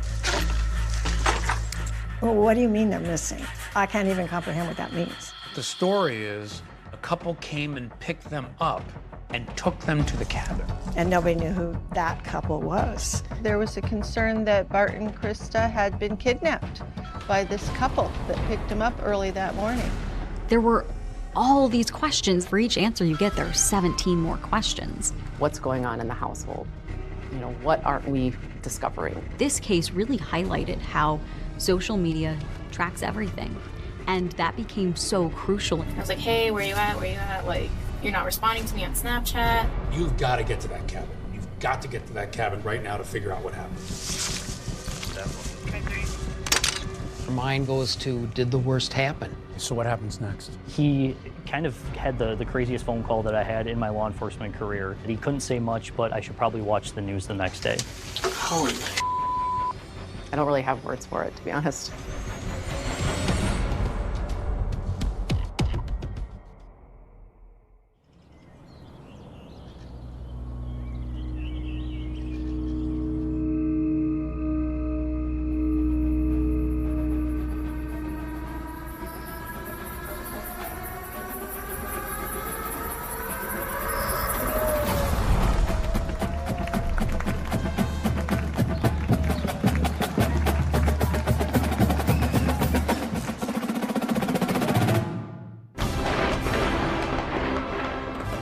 Of July.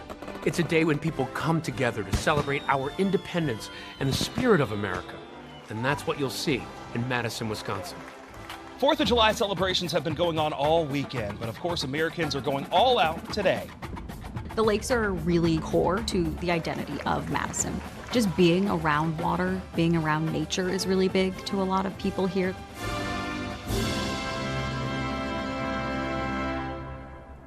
Madison is Wisconsin's gorgeous capital city. Built on a strip of land connecting Lakes Monona and Mendota, generations of families have come here to lay roots. But as residents of a small town just north of here would come to know, secrets, lies, and betrayal don't stop at these shores.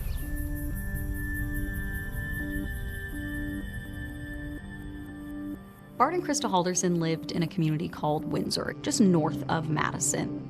Everyone who knew the Haldersons loved them. We used to have a horseshoe league.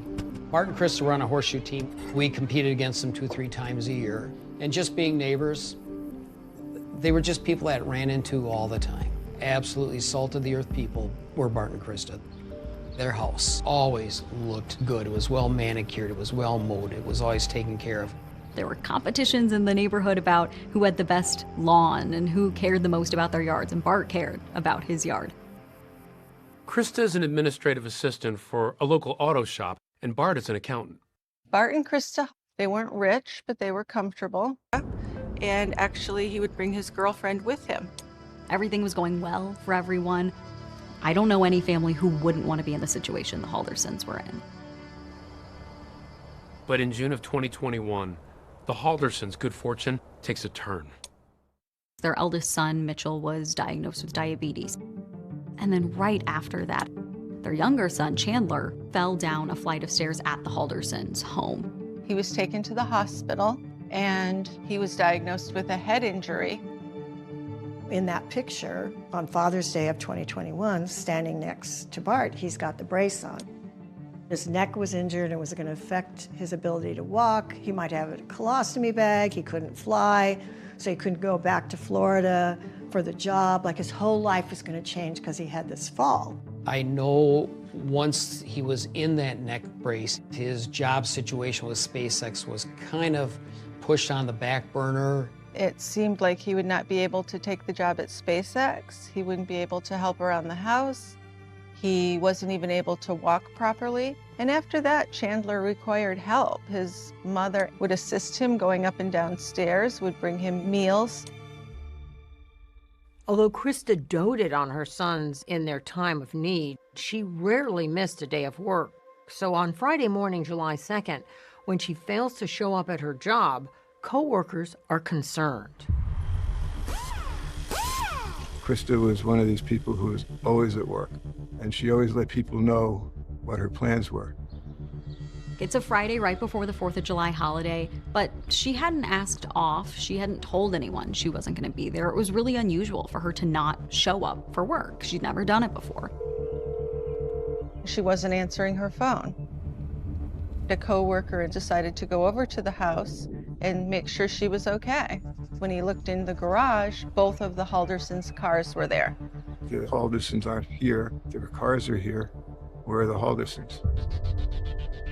Now, the Haldersons have a family cabin they love to go to on weekends. And initially, there's some speculation that this is where Bart and Krista are. But none of the neighbors saw them leave. As far as we know, no one saw the Haldersons that day. They told their neighbors when they were going up to the cabin, who they were going to be with, where they were going to be. So for there to be so many unknowns about what happened that weekend was a little unusual. And when Krista fails to make a medical appointment on Monday, it really raises red flags. She was recovering from some skin cancer, and so this was an important appointment for her. Is it like her to just miss that appointment or not tell anybody she wasn't going No, to make it? Chris is not the person that would just not show up. Everyone who knows her says she wouldn't have missed that appointment. She was planning to be there, and then she wasn't. And that's when people really start to get concerned, because no one knows where Bart and Krista are. All of a sudden, my wife comes in the bedroom and she says, the Haldersons are gone. They're missing. My mind went to the bad spot, like, that is not right. It was just kind of disturbing for somebody that I know that well to suddenly be gone. What's going through your mind? Something's really wrong. I don't know what and why and how, but something's really wrong.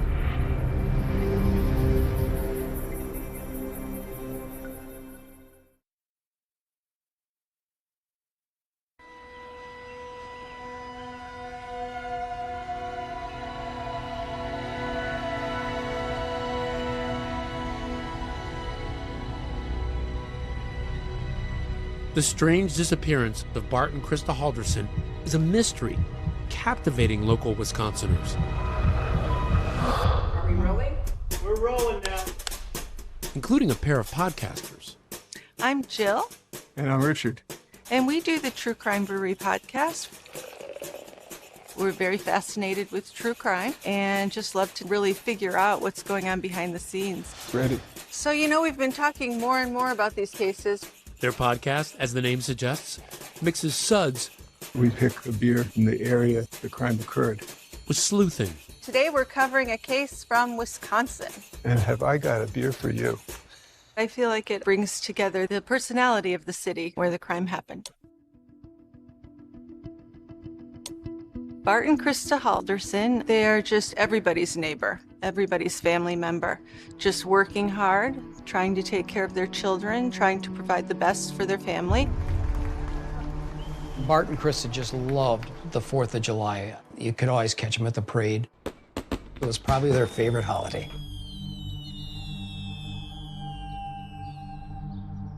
But that weekend, in July 2021, strangely, the couple are nowhere to be found.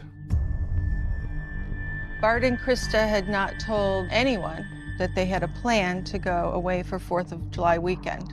There's no explanation forthcoming as to why they're not there. So the only time people heard from Bart and Krista over the 4th of July weekend was when Krista texted Chandler on July 4th. The text to her son Chandler says they arrived at the family cabin 3 hours north. It read, "Made it safely. Love you lots." Their friends learned that she had reached out to him, which made sense. She was a mom who talked to her kids all the time. This is where we hung out and collected rocks and played games. So this is early on. It's my dad, and that's the cabin in the background.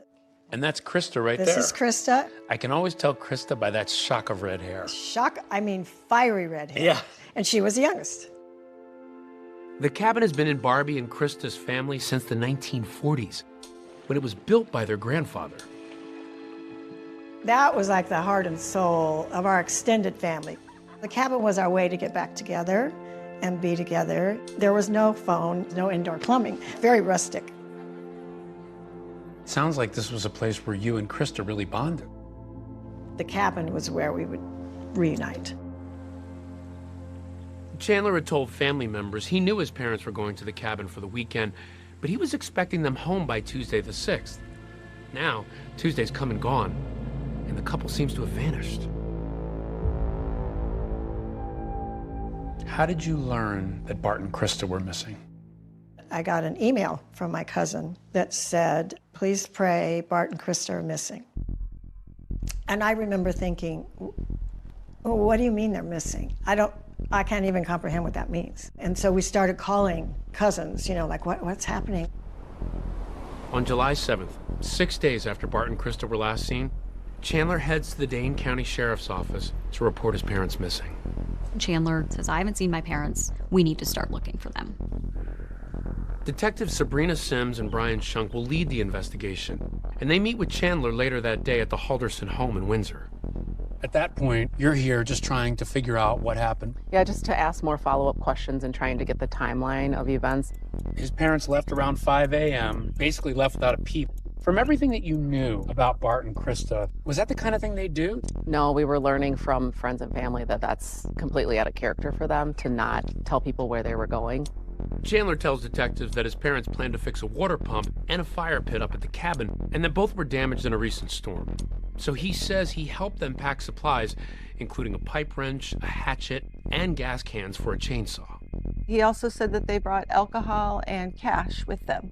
He mentioned they were maybe going to a casino to go gambling. We learned that it's out of character for them to go gambling and that the Haldersons, especially Bart, was pretty frugal with his money. When investigators inspect the Halderson home, they see both Bart and Krista's cars are still in the garage. Both their cars are still there. So what's going on with that? Chandler says, well, they went with this other couple. I don't know who they are, but they took the other couple's car. Chandler tells detectives that his parents left in an unknown vehicle, and when detectives review neighbors' home security cameras, they spot a white van driving down the Halderson street in the early morning hours on Friday, July 2nd. Could this van be the vehicle driven by that mystery couple? We were looking for a van. It was an unknown vehicle, and then we saw it on surveillance camera. Hoping he might know who the couple is, investigators speak to Chandler's older brother, Mitchell, who lives close by. But he says as far as he knows, none of his parents' friends went with them to the cabin. Nobody knew who that couple was. No phone numbers, no names, nothing. I mean, for them to drive up to the cabin with somebody that nobody even knew who they were, that was very odd.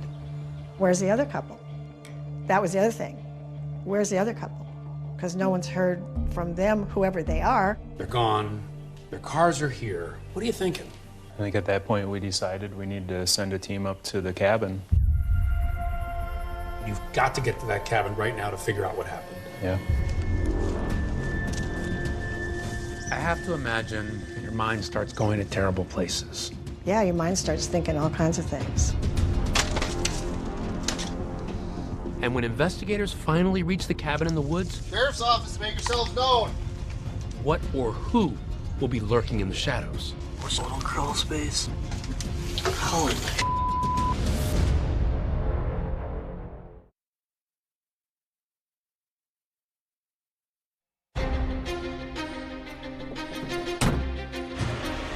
I'm Bill Callender. I'm a member of the Wolf River Fire Department and Rescue in Langlade County, northeast Wisconsin. With all the recreation we've got here, and we've got a big area, people do get turned around, they go missing, and then that's usually then when we get called out.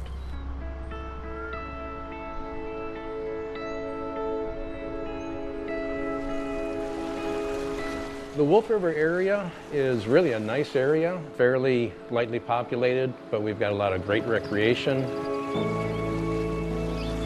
We've got the Wolf River, very popular fishing stream, lots of recreational opportunities.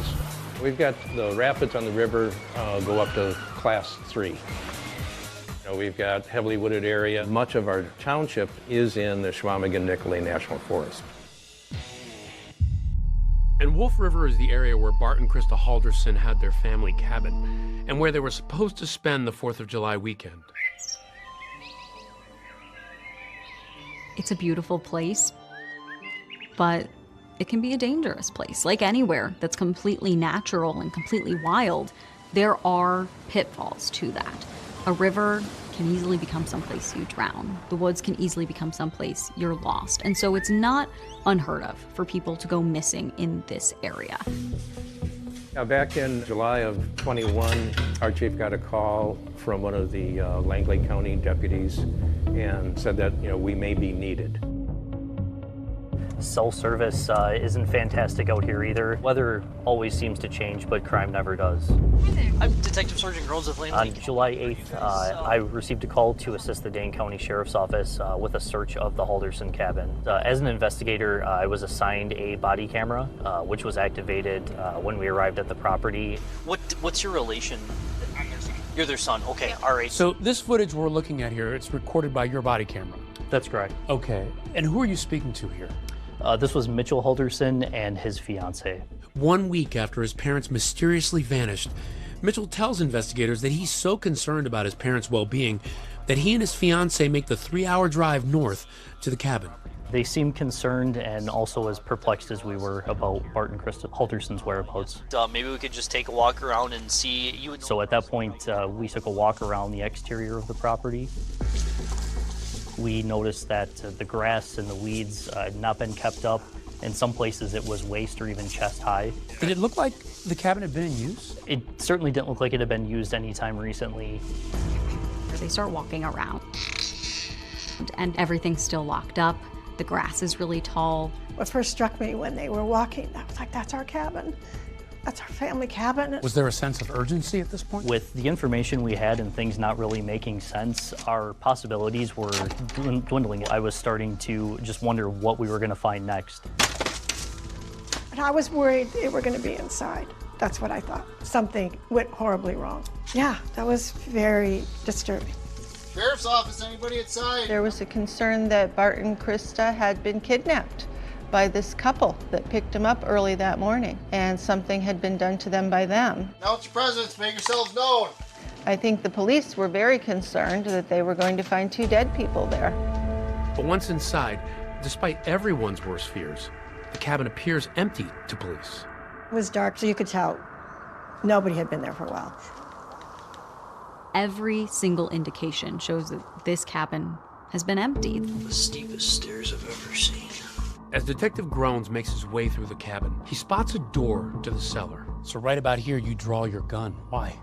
Yeah, whenever we go into an unknown space, that's something that we would do just in our own safety. So for an outsider, this is a dark, creepy space. You got to be ready for anything. Absolutely. What's no crawl space? Holy. But nothing there either. Nobody inside and nothing looks like it's disturbed. So after searching the cabin, investigators make their way down to the lake to check on the shed. There's all these outbuildings, boathouses and sheds, and all these little tiny buildings that could offer places for people to be. My thought was that Krista was being held in one of those. That's what I thought. Was there any concern that they might have been held captive in a place like this or been held against their will? With the padlocks on the outside, it is something that we definitely considered. They break the padlock on the boathouse, but Bart and Krista are nowhere to be found. I don't know a ton of details about everything that's gone on. You're filming Mitchell. What are you hearing from him at this point? Mitchell seemed concerned, and I feel as we went further into the search and we weren't finding any signs of Bart and Krista, his concern became more and more greater as the search of the property continued. He said his brother texted him that they did make it safely. Out of reading back through stuff, they just said we're going up north. So at this point, for you, this is a mystery, right? This is definitely a mystery. We don't know who Bart and Krista are believed to be with. There are no signs of Bart and Krista being at this property. Do you know, did they have any friends, like they might have gone to their cabin in the area? I have to assume they came up to someone else's cabin, but I don't know who. really nowhere for us to even suggest looking next at this point. We didn't have anywhere to go. We didn't have a name. We didn't have a vehicle. We didn't have a location. Truly looking for a needle in a 900 square mile haystack. And then the question is, okay, if they're not at the cabin, where are they? There were no bodies, there was no anything. So we didn't know what happened, but of course your mind goes to, did the worst happen? Are Bart and Krista still alive? As investigators and volunteers prepare to scour the county in search of the missing couple, news is spreading about Bart and Krista's disappearance. We have team coverage on these breaking developments. Bart Halderson and his wife Krista have not been seen since July 1st. What happens next? Had the craziest phone call that I had in my law enforcement career. He said that our services were really no longer needed at that point, and then said that he couldn't say much, but I should probably watch the news the next day.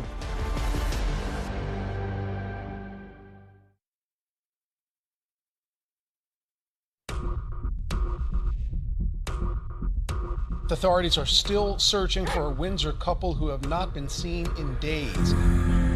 My wife is pretty shook up too. I mean, they're a very nice couple, very nice family. It's been a week since Bart and Krista Halderson were last seen.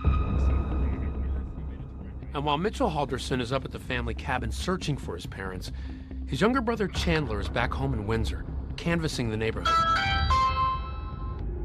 He's seen on the neighbor's home security camera footage obtained by investigators. What are you seeing on the home security footage later? Chandler was going around to neighbors. You would see that they had Ring cameras or some type of security cameras on the outside of their homes.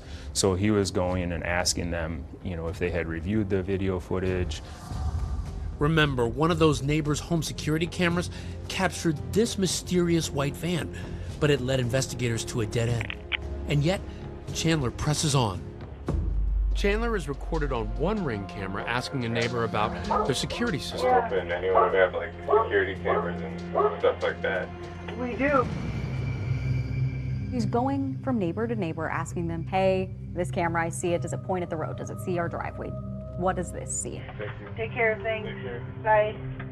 Chandler approaches another neighbor's house and waves to the camera. My name is Chandler Halderson. I live just down the road. Oh, yes. And there's one house where they have more of a professional surveillance system on the home. So he speaks to the woman there. If you were able to capture the road or my house. They discuss camera angles and whether their camera has night vision. He discovers that one is a wide-angled camera. He looks to see what part of the street that would cover. Yeah, did it capture anything on? We don't know. You can see he's really sleuthing, trying to uncover whatever evidence these neighbors may have. He was asking questions such as, can you see the road? Can you see vehicles drive by? He's out trying to figure out if anything was seen on the outside of his home at that point, from when his parents went missing. He asks, could there be any footage of my parents being driven away early in the morning on the 2nd? Do you have any footage? It would be maybe helpful to the investigation to see what kind of car picked them up, of course. One household actually told him that police had already collected the video. The police actually came and downloaded everything they have. So they were here, I think, till like 9 o'clock last night and downloaded all the video she's got. Chandler walks up to yet another neighbor's house and rings their bell. The neighbor, a retired detective with the Madison Police Department, tells Chandler to meet him in the garage so that they can talk. Hey, I'll meet you in the garage, okay? Okay. The neighbor says he had a gut feeling that he should record the conversation, which he would later turn over to police. Sorry about what's going on. What it is, but I was wondering if your door camera. You do have it right now. Does it pick up the road? Yes, some it does. Would you have any notifications from Friday morning, early, before 6:15? We can check. That's not a problem. Chandler's quest doesn't end there. Bart and Krista Halderson of Windsor had plans for the 4th. He heads to WKOW, an ABC news station in Madison, which has been broadcasting Bart and Krista's photo. At this point, Chandler, he talks to reporters. But Chandler says he's reticent to go on camera, saying he fears retaliation from whoever may have taken his parents. He thinks people might be targeting him. He says, is someone out to get my family? I don't want to be on camera, but I want people to hear from me. I want people to know I'm looking for my parents. And so he does an interview with a reporter from our station. Their son, Chandler Halderson, who asked to be off camera, says whoever his parents were traveling with from this neighborhood were to do the driving. He says he received a text from his mother. She got back to me. They made it safely. Their plans were going up with their friends and do some minor repairs on our cabin. Did you literally see them pulling out of the driveway, heading out? No. With the town now buzzing about the missing couple, Chandler's back at home, and he notices a different kind of activity outside his window. Chandler sees this uptick in police activity outside his house, so he calls Detective Schunk to find out what's happening. That phone call was recorded. He was asking if everything was okay. He was asking why there were so many police in his neighborhood. A little confused. I got 2 squads parked right outside my house.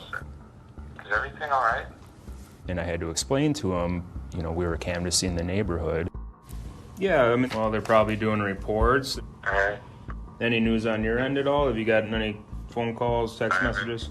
Gotten any messages other than from concerned parents? Well, I'll keep you posted if I hear anything. Yeah. Yeah. Later that night, Chandler comes voluntarily into the Dane County Sheriff's Office, where investigators bring him into this room and seat him in this chair. So if you just want to have a seat right there, perfect. Thank you so much. This? Or... Sure, that's fine. He's wearing a baseball cap, a sweatshirt, and a furrowed brow. Just so you know, I'm gonna record stuff, okay? In that police interview, Chandler talks about the last meal he had with his parents on July 1st, right before they left for the cabin. That's where they told me while we were eating it, they were going to go with their friends, and I was like, oh, cool. And they said they were going to the cabin. Yeah. Well, okay. We're going up north. That's how they referred to it. Chandler says that by the next morning, his parents had left, never to be heard from again, except for that one reassuring text from his mother. Nothing else. Yeah, so that's fishy to me. But investigators are skeptical too, and here's why. They know something Chandler doesn't. I can't tell you what we know, but we know you're not telling us the truth.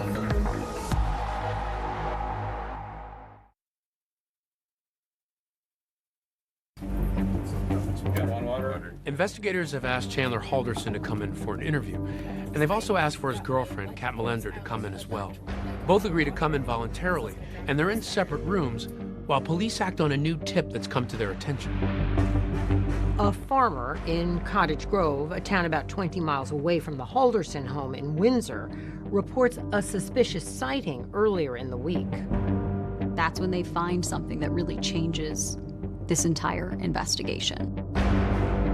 One of the residents at the farm said that Chandler had come over to the house on July 5th with a vehicle and backed it up against some wooded property and saw him walking from the wooded area and found that to be unusual. You start searching the farm. You notice something overhead. What was that? One of the detectives noticed what he believed to be turkey vultures flying around over the wooded portion. What is a turkey vulture? Turkey vultures are large birds that feed off typically dead animals. They're scavengers. What does that trigger in your mind? He said that from his past professional experience, it kind of indicates that, you know, there's something dead in the area. And was this in the area or a similar area where Chandler's car had been parked? Yes. So the detective ended up walking the path that he believed that Chandler was on. They start to look a little bit closer. They go into the woods and then they see a pile that doesn't look normal. There, amidst the matted grass, investigators discover what appears to be the torso of an unidentified male body. It was determined that the individual was shot, dismembered after they were killed. Hidden inside an oil drum near the body, investigators find a pair of scissors, a saw blade, and bolt cutters. But even with this grisly discovery, investigators will have to wait for the medical examiner to confirm that it is indeed Bart Halderson. I mean, things at that point really changed for everybody in the case. So right there at that moment, this goes from a missing persons case to a homicide. Yes. But here's what else has investigators intrigued. That farm has a link to someone very close to the Haldersons. So the farm in Cottage Grove, it's Chandler's girlfriend's family. They're there over 4th of July weekend. They're celebrating.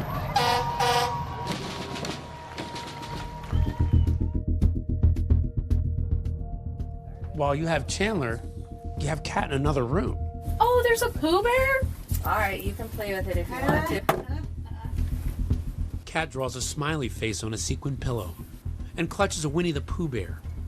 A detective offers Kat a cookie to help put her at ease. I can't eat well when I'm nervous, so. Okay. Can nibble with the cookie. Yeah. Baby steps. There's no chocolate in there. Yeah. Test the waters, make sure the police aren't trying to poison me. No, we're not. So tell me about what's happening here. We just wanted to hear her side of the story, as she's the one that was closest to Chandler. Talking to Kat Melander, investigators find out that Chandler visited the farm on the 4th of July with her, but the next day he returns to the farm alone, unannounced. No one really knew he was coming. He came there alone.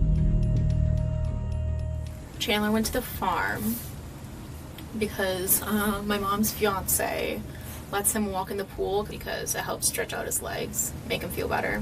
Except he wasn't using the pool. Kat's mom and her fiancé say they saw his car parked on the property, but no sign of Chandler. Until... When they're in the pool, they look up and they see Chandler now walking. He doesn't have his shirt on. He comes to the pool and says, "Hey, can I get in the pool too?" He was supposed to be there swimming in the family pool because he needed to swim for some therapy he needed to do. He was not swimming. She saw him coming from the wooded area and found that to be unusual. Oh, okay. So what struck her is while he was supposed to maybe be there to swim for his therapy, he was not swimming. Correct. What I find interesting is you ask her, would anybody want to harm the Haldersons? Any friends or relatives that they've been having problems with that you can think of? No? No. I just can't see someone killing them. Like, that's the thing. Like I thought, like, maybe they got into a car accident, like, maybe their car's on the side of the road, like, I even thought, like, maybe that happened and someone took them to the hospital and they're just Jane and John Doe. Like, if someone killed them, it would have to be someone they, like, didn't know. She seems generally like, are you kidding me? No. Not them. Not them. What do you make of that? What do you make of her response to whether or not somebody would want to harm them? I think that she's telling an accurate story there. Talking to friends and family members, no one would want to hurt the Haldersons. Did you get the sense that she thought that Chandler had anything to do with this? You don't think he had anything to do with his mom and dad being unheard from? No. No. All my friends I've talked to, they're like, no, not Chandler, no. Like, that'd be crazy. I just don't see him killing Mr. and Mrs. Halderson. Like, he had SpaceX. Like, why would he jeopardize something he, like, would dream of? I don't think she thought he had anything to do with it. Not even suspicions, not even maybe, just nothing to do with it. Couldn't be Chandler. Now remember, detectives in that interview room haven't told Chandler about any of these discoveries they've made, but that's about to change. How does him not knowing about that human torso affect the way you interview him, the way you talk to him? Hey Chandler, how are you doing?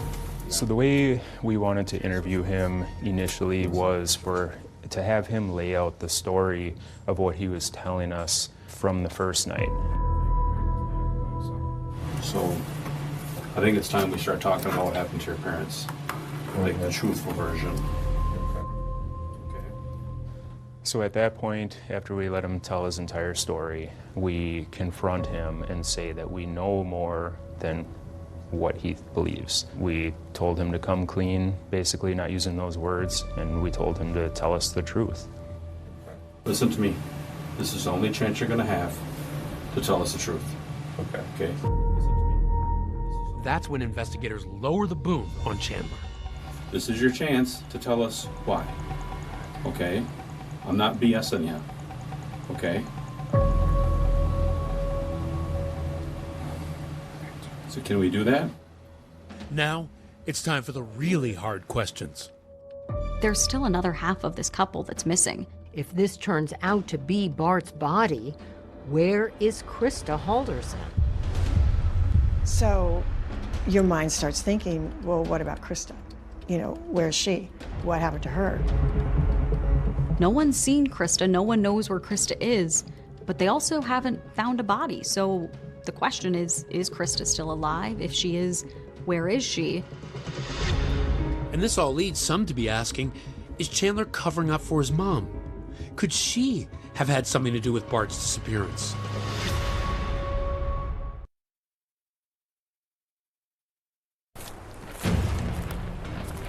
This wasn't a normal disappearance. This wasn't a normal homicide. Every new detail made the case stranger. The human remains found Thursday are connected to the missing couple Bart Halderson and Krista Halderson. You have search teams up there, you have dogs. So now, where is Krista? Could it be that she was also involved in Bart's murder? Is she going to be held hostage? Is she being tortured? Time is of the essence. You have to find Krista. Yes. This second time with the search warrant, we have crime scene investigators that are in the home going through everything. We're in the basement. What did you find down here? Down here, we found traces of blood on both sides of the basement. I don't really have words for it, to be honest. I just don't know how somebody could do that to somebody else. Cameras all around. We know that Bart went into that home and never came out. Everything seems so evil. Chilling. Unbelievable.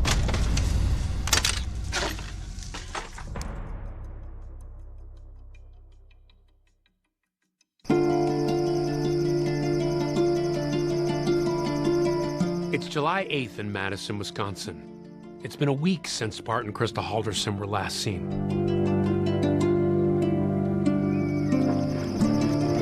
It can really feel warm there in the summer, even when you're not under the microscopic lens of the police. What's going on? Bart and Krista Halderson's youngest son, Chandler, is being interviewed by police, but he hasn't yet been charged in their disappearance. Now, police are playing coy with him. They haven't yet revealed the discovery of a body at that farm in Cottage Grove. Listen, I can't tell you what we know, but we know you're not telling us the truth. We know your parents are no longer with us, okay, and we know the reason why. So far, nothing Chandler's told police has panned out. He told them and everyone else his parents went up to the cabin for the 4th of July weekend with some other couple, and nobody knows who they are. A search of the cabin clearly showed no one recently had been there. You need to tell the truth about what happened and just tell us why it happened. Okay? If something happened, if you were defending yourself, or if you just got fed up with stuff, you need to tell us the truth, okay? This is your chance to tell us why, okay? I'm not BSing you, okay? So can we do that? Okay, they're okay. Lawyer. I'm sorry. Say it again, Chandler. Lawyer. Okay. Chandler asking for a lawyer effectively ends the interview on the spot. Tell me what you're taking from all this as trained investigators who have to question people like this. The first thing that really stood out in my mind is when Detective Hendrickson told Chandler that his parents are no longer with us. We know your parents are no longer with us, okay, and we know the reason why. There wasn't the huge shock reaction that I believe most people would display. At this point, Chandler's not charged with murder, but he is charged with something else. Tell me about that. Yeah, Chandler was charged with providing false information in a missing persons case. He was telling us that his parents had gone to a cabin up north, when in all reality we found that his parents didn't go anywhere at all.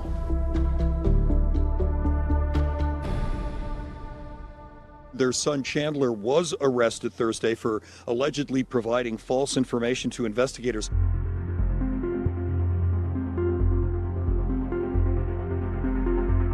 Four days after Chandler's arrest, the autopsy results on the remains found at the farm come back. The Dane County Medical Examiner confirms the human remains found last Thursday are those of 50-year-old Bart Halderson. A preliminary autopsy indicates he was murdered.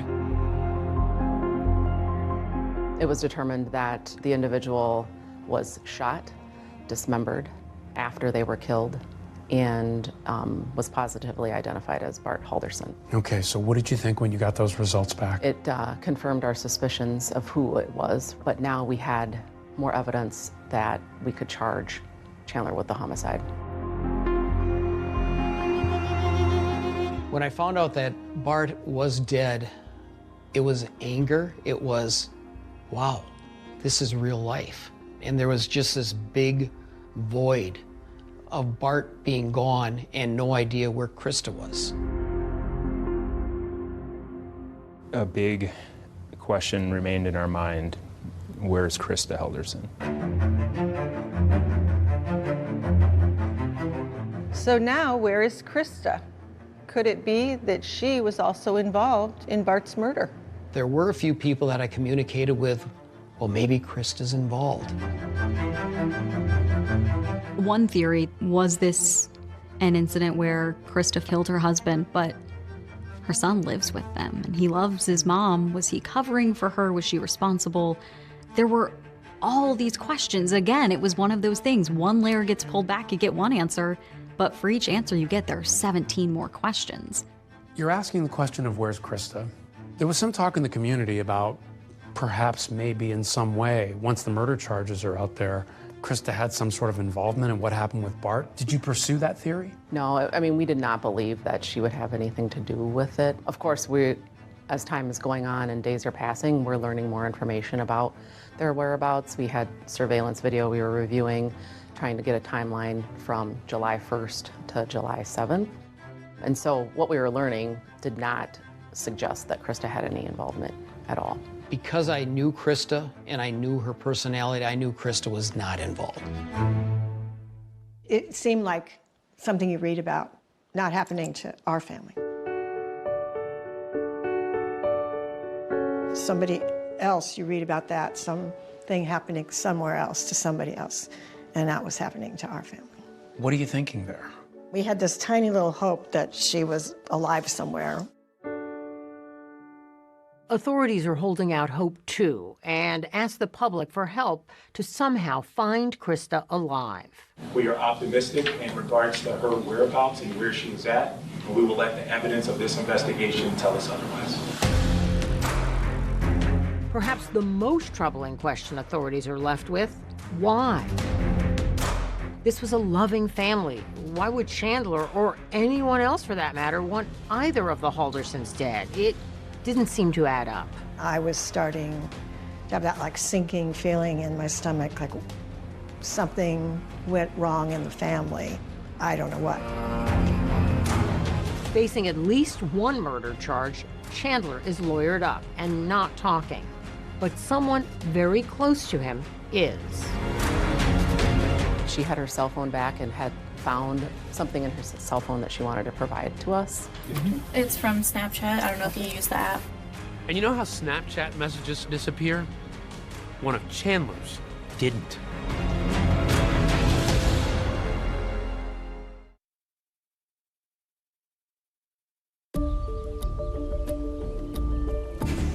The man accused of killing his father is now being held in jail on a tentative charge of first-degree intentional homicide, hiding a corpse, and mutilating a corpse. Sheriff's personnel tonight remain at the Halderson home in Windsor. Investigators are leaving no stone unturned in the search for Krista Halderson. But with Chandler now in custody, hope is fading fast. Every minute that passes becomes more crucial. And there was just this big void of Bart being gone and no idea where Krista was. I'm hoping she's alive. A big question remained in our mind. Where's Krista Halderson? But things are about to take a dramatic turn. When police first spoke to Chandler's girlfriend, Kat Melander, she voluntarily gave them her cell phone. And on it, they found a vital clue to their investigation.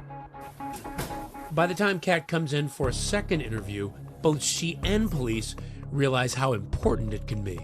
So is there anything you want to tell us right away? She comes to the realization that she didn't tell us everything and that she had something on her phone that could be helpful and valuable to finding the Haldersons. And it wasn't something that she intentionally withheld from us. Tell me what you find on Kat's cell phone. During the review of Kat's cell phone, we found numerous clues and treasures that I don't even know she knew she had. We found all of their message history, and we also found a screenshot of a Snapchat location that she had had. That screenshot saved on Kat's phone shows Chandler's avatar labeled hubby on the banks of the Wisconsin River. Snapchat is a social media app specifically designed to share photos that disappear. Once you open a message, you only have a few seconds to take a screenshot before that picture is gone for good. In 2017, Snapchat added the feature Snap Map, which also lets you share your location with friends in real time.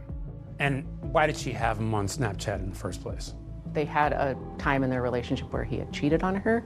She had his location services on for Snapchat. It was an agreement they had.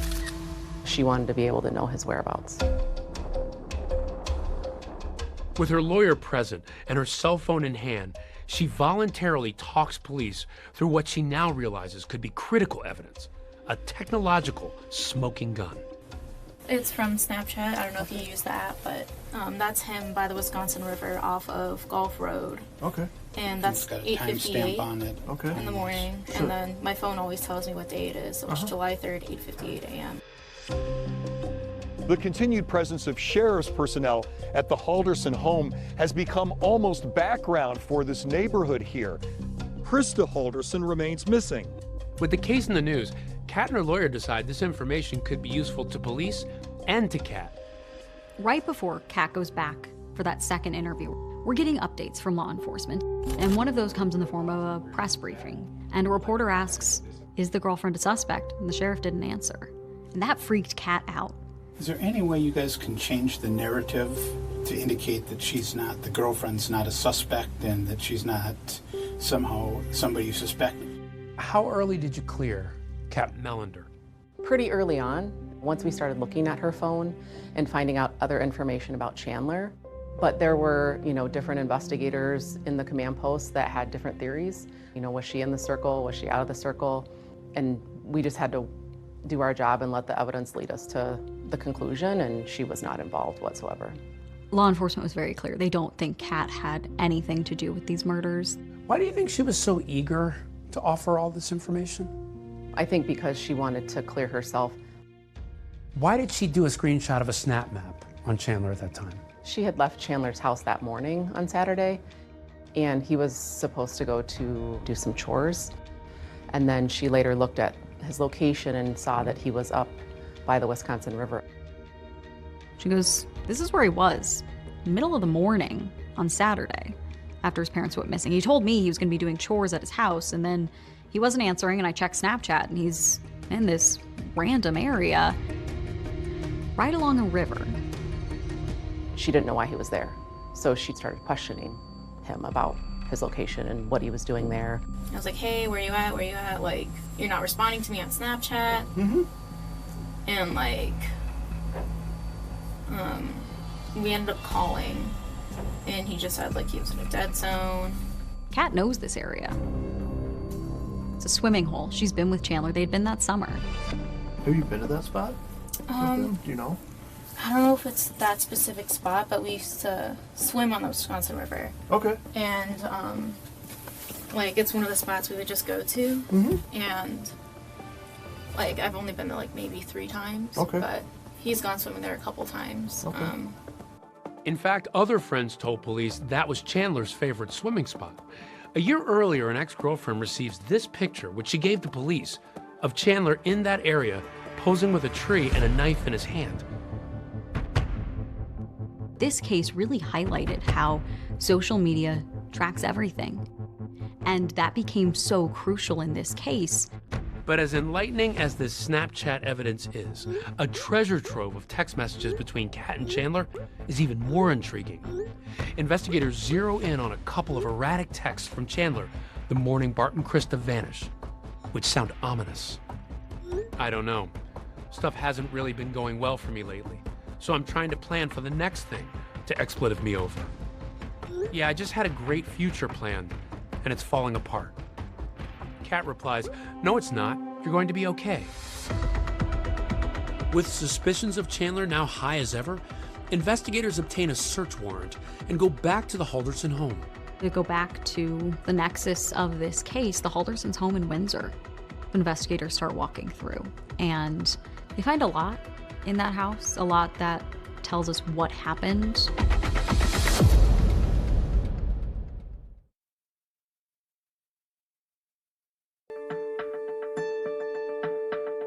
The Dane County Sheriff's Office now considers this to be a homicide investigation. That's because they found the remains of Bart Halderson late last week in a rural area of the town of Cottage Grove. On July 11th, a judge authorizes a search warrant of the Halderson home in Windsor. It's where they were living with Chandler. It was the last place we know Bart and Krista were. So investigators start walking through.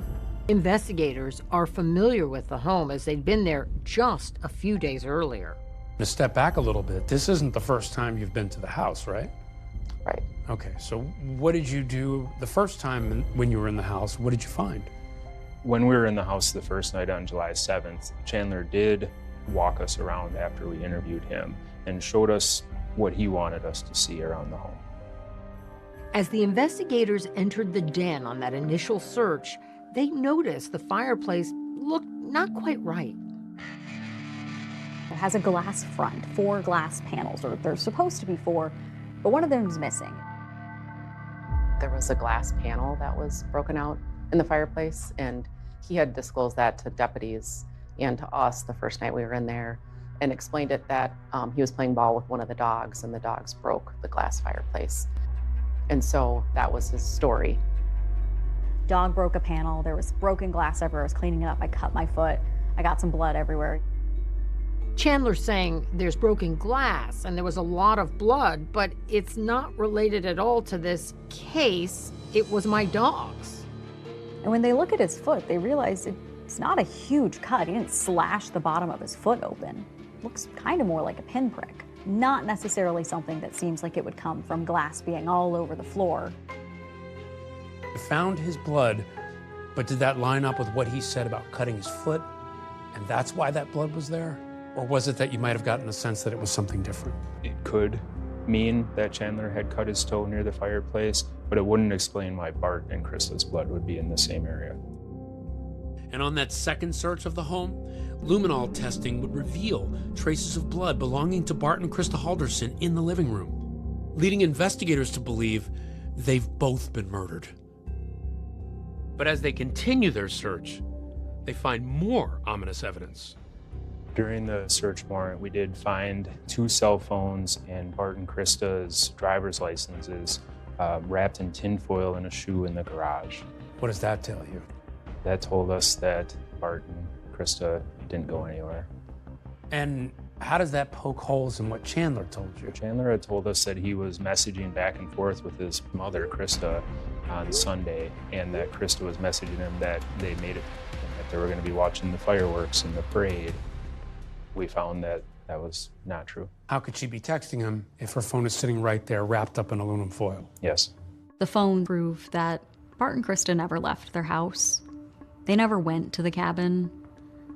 The only other person who was home was Chandler. Do you have any sense of why they were wrapped in aluminum foil? I think Chandler thought that would protect them from cell phone towers.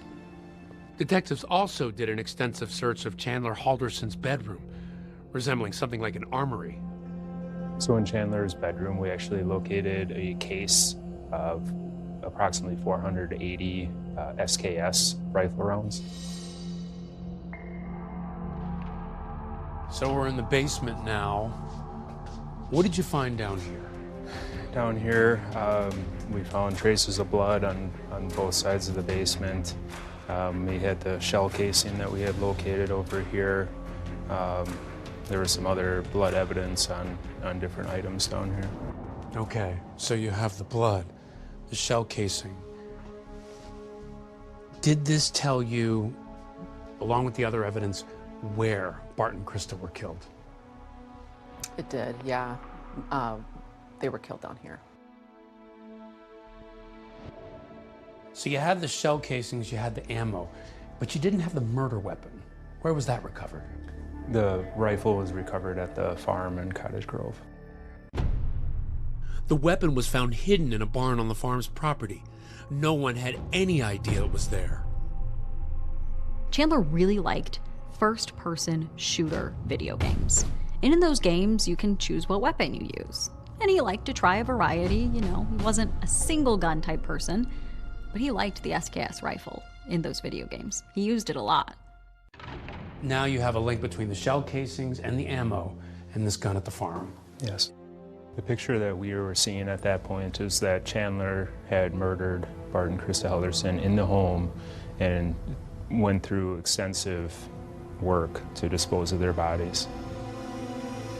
What was the reason for it? All in all, they were a loving family, from what we were told by everybody.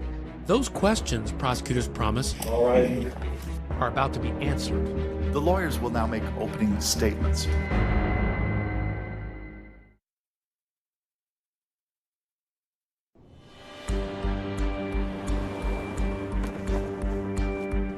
Got a GPS on the phone. Go ahead and give it. It's from Snapchat. I don't know if you use that, but that's. You've been to that spot? I don't know if it's that specific spot, but we used to swim on the Wisconsin River. Investigators already have the snap map from Chandler Halderson's girlfriend, placing him at the Wisconsin River. But it's a second tip of a random sighting that piques their interest. We had sent a detective up to the Wisconsin River area.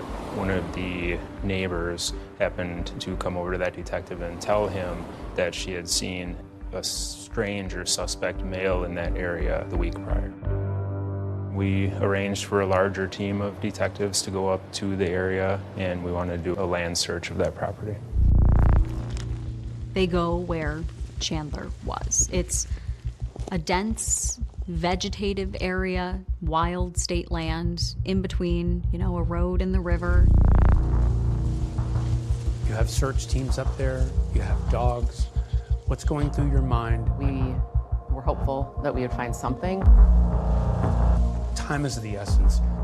You have to find Krista. Yes. As they're walking around, some of the people searching start to smell something. And then they walk a little bit further and they see something. What did you find at that location? In close proximity to each other, there were dismembered body parts. The Dane County Medical Examiner's Office, working in partnership with the Wisconsin State Crime Lab, has confirmed the DNA obtained from part of the dismembered human remains as matching 53-year-old Krista Halderson. I was just angered. I was shocked, felt sick to my stomach. I mean, these are honest to goodness friends. It's just so graphic. I don't really have words for it, to be honest. I see you thinking about it, and it's kind of, it almost brings about some emotion in you. For sure. I just don't know how somebody could do that to somebody else, especially if it's their parents, right? We go to homicides all the time. We go to murders all the time. And a lot of that stuff is in the heat of the moment. This is just a whole nother level of emotion. The location where Krista's remains are found seems familiar to at least one detective. And then it clicks when he sees a unique tree trunk, the same one in that photograph given to police by Chandler's ex, showing Chandler near his favorite swimming spot. Chandler Halderson is now officially charged in the death of both of his parents. Chandler Halderson pleads not guilty to all the charges. Everything seemed so evil and chilling and unbelievable. It was just incomprehensible. Why would anybody do that? Did he not like them? Was there something else that we didn't know that was going on? I just personally could not think of a reason why this wonderful kid did something so dastardly. From what we were told by everybody, all in all, they were a loving family. What was the reason for it? And just a couple of months later, prosecutors set out to answer those questions as Chandler goes to trial. Thanks, you can be seated, everybody. Thank you. Good morning. The city of Madison, Wisconsin rings in the new year with confetti, cocktails, and a double murder trial. Prosecutors set out to prove Chandler killed Bart and Krista Halderson. And a big part of their strategy is to prove their theory as to why. Juries always want to understand why someone would commit a murder. Why would you kill your parents? And if prosecutors don't explain it, it's kind of a hole in their case. The lawyers will now make opening statements. Attorney Brown. Thank you. Chandler Halderson murdered his parents, dismembered their bodies, and hid them around southern Wisconsin. How does this happen? How does this kid, with everything in the world going for him, promising new jobs, school, a girlfriend that loves him, willing to move across the country for him, how does this happen? The jury hears about Chandler Halderson's IT degree, studies in renewable energy, a dream job at SpaceX, and a new life with his girlfriend in Florida. He was about to embark on a career that people in the IT field could only dream of. But they also hear about what prosecutors say was a concoction, a total fabrication of the events leading up to Bart and Krista's disappearance. He gives this bizarre story of his parents leaving in an unknown car, going to a cabin with an unknown couple, with an unknown amount of money, for really an unknown reason. Attorney Dorrell. Thank you.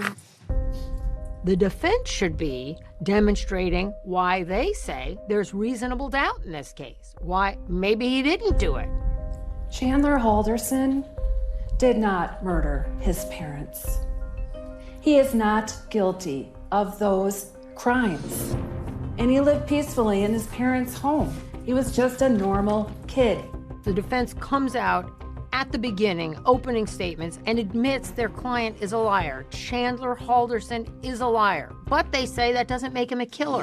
When someone is on trial for the most serious crime possible, and every little thing they do, every little lie they might have told is blown up and thrown against someone. That's when proof beyond a reasonable doubt matters. And that's actually an excellent strategy because you want to let the jury know from the beginning all of the bad facts about your case. And as prosecutors begin to call witnesses, there's one who has a haunting story. My name is Omar Jobe, O-M-A-R-J-O-B-E. About a phone call he receives just before the murders. A conversation not only revealing, but stunning.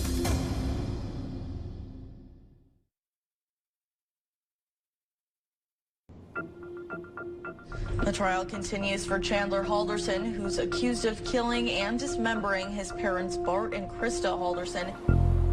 Chandler Halderson is on trial for the murder of both his parents. And from jump, prosecutors promised the jury they'd hear the reason why. And in their opening statements, prosecutors told the jury it all started because that promising future Chandler supposedly had was a mirage. Called to the witness stand, Omar Jobe, a Madison College enrollment officer, who says his phone rang on June 29th. It's a call, he says, he won't soon forget. Was that call recorded? Yes. Okay, what's your first name?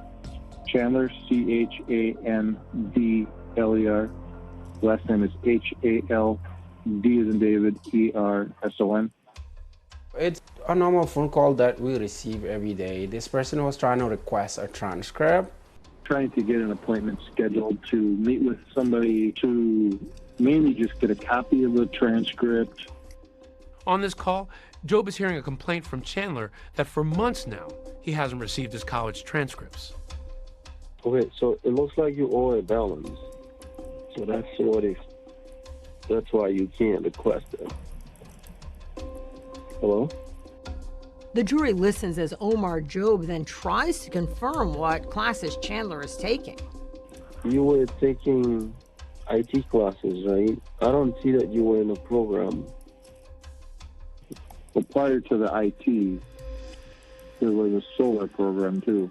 Yeah, but I don't see that. The IT degree is in there, right?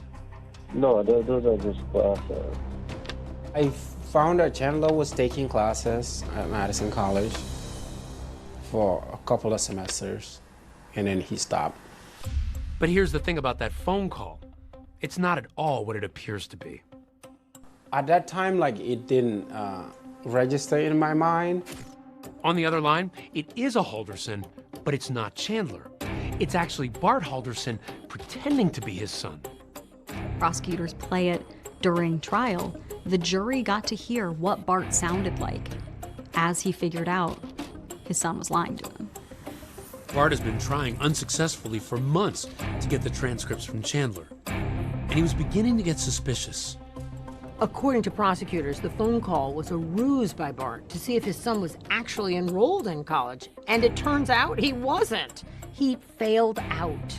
Prosecutors also allege that Chandler had set up fake email accounts in an attempt to deceive his father about why his transcripts weren't coming. Chandler was looping Bart in on some of these emails with Madison College, just trying to show Bart that this is why I'm not getting my transcripts. But the problem is, according to detectives, they're fake too. He asked me 2 people's names that work in advising because they were trying to set up something with them. Do you have an Alyssa Brandt that works in that area or anywhere in the campus? You said the first name is Alyssa? Alyssa? Yeah, Alyssa? No, there's no Alyssa. Does Daniel Spice still work there? No. Chandler had made up fake emails with fake school employees to email back and forth about the transcript issue. Can I ask you, what is the end part of every employee's email who works for Madison College? MadisonCollege.edu. No one uses a Gmail account as their official Madison College email? No. But college wasn't the only alleged deception Chandler carried out. Prosecutors call in witnesses who reveal things like that internship at American Family Insurance. I found no record of that person working for American Family. The job at Elon Musk's SpaceX? Were there ever any emails regarding a job application or employments with SpaceX? No. Prosecutors argue that essentially everything he supposedly had going for him, none of it was real. The defense did not cross-examine these witnesses. Cross-examination? No, thank you. The defense always has to balance between aggressively cross-examining witnesses and alienating the jury. So the insurance company internship, the SpaceX opportunity, the going to school, all a lie. All lies. Yeah. So you're hearing this at the trial. What did this make you think of him? That he's not anybody who I thought he was. It's an explosive claim in court. Authorities say Chandler has been perpetrating this catfish scheme for at least a year. The call to Madison College would turn out to be fateful, and the last recorded words of Bart Halderson. Okay, that should do it then. Okay, thank you for your help. Bart then sends Chandler a text. I spoke with Omar Job. Bart sets up a meeting for July 1st with a school administrator and plans to bring Chandler along. Around 2 p.m. that day, Bart sends this text to his son. I'm ready whenever you are. It's the last text message from Bart, and the last day Bart and Krista are seen alive. When Bart figured it out, Chandler realized he could lose everything. Prosecution, the story they painted was that Chandler gave himself no other option.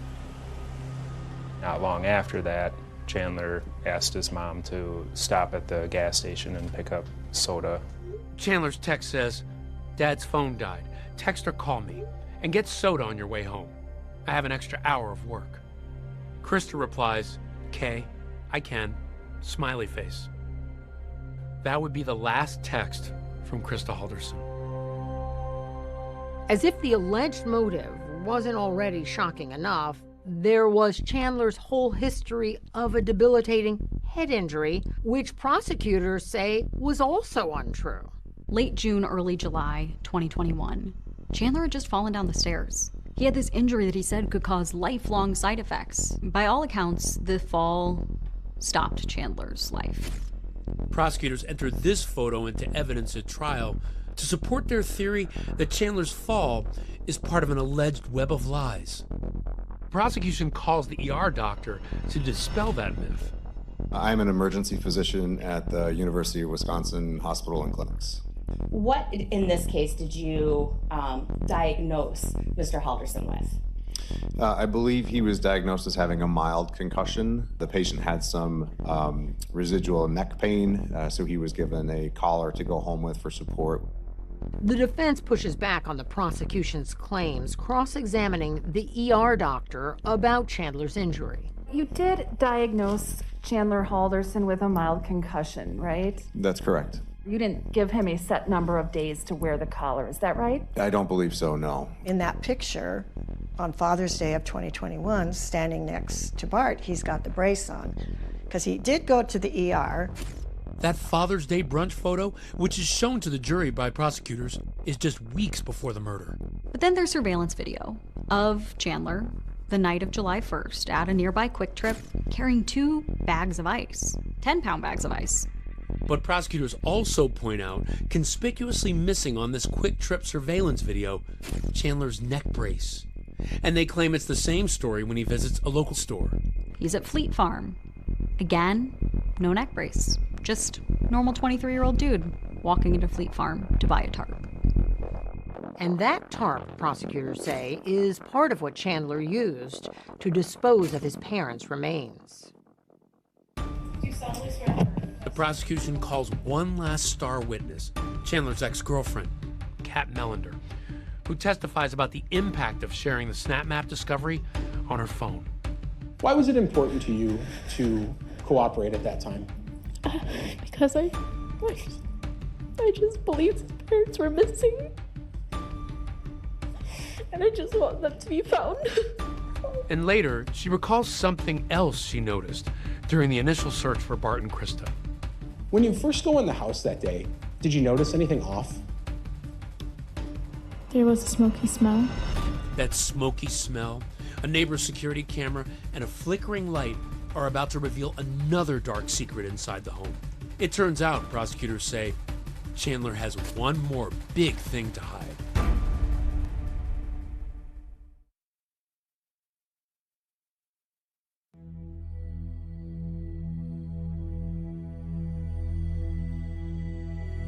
It's day 7 in Chandler Halderson's trial, as he stands accused of the murder of his own parents in what prosecutors say was a desperate attempt to conceal a secret web of lies.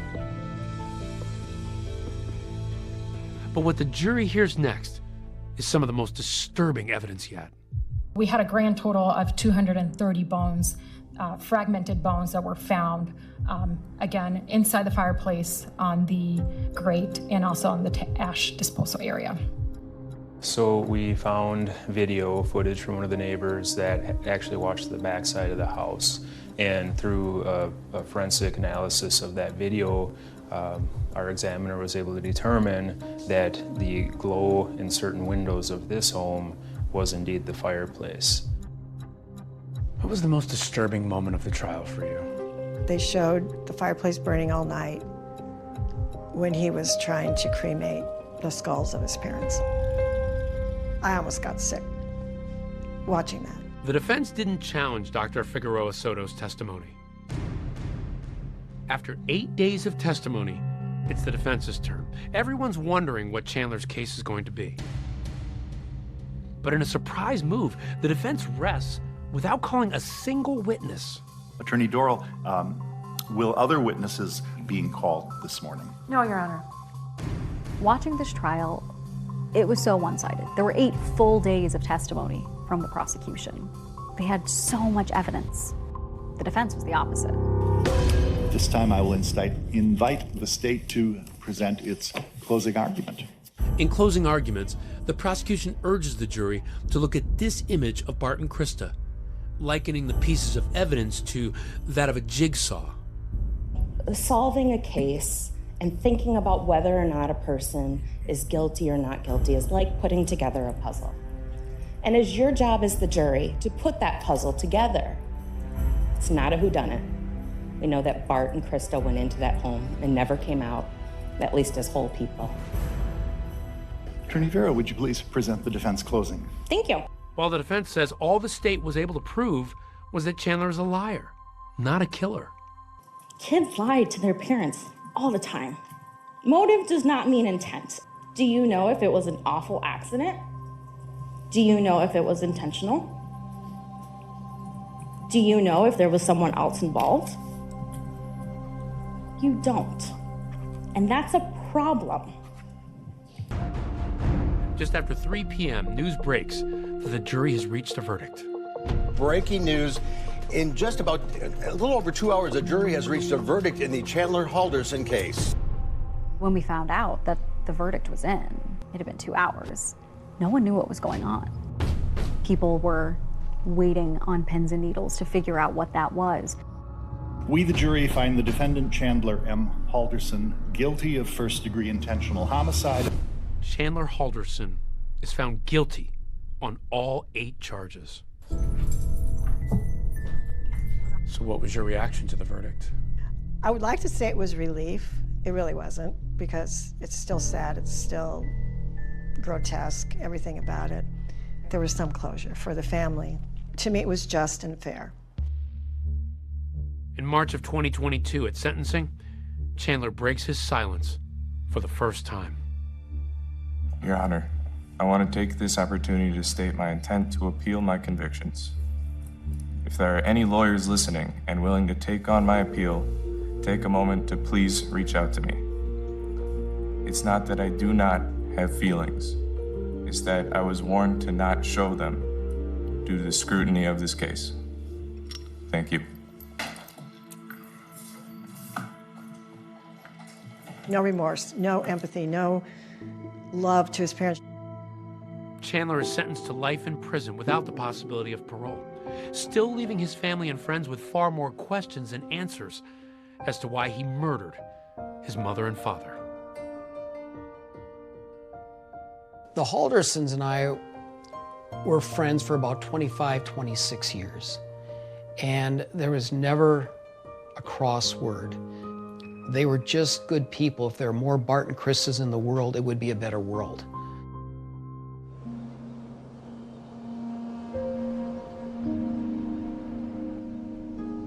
If Chandler would have just asked for help, what do you think Barb and Krista would have done? They would have given everything and anything to help him. They would have been there. That's the kind of people they were. If you could talk to Krista one more time, if you just had one more moment to say something to her, what would it be? I would say you were a great mom.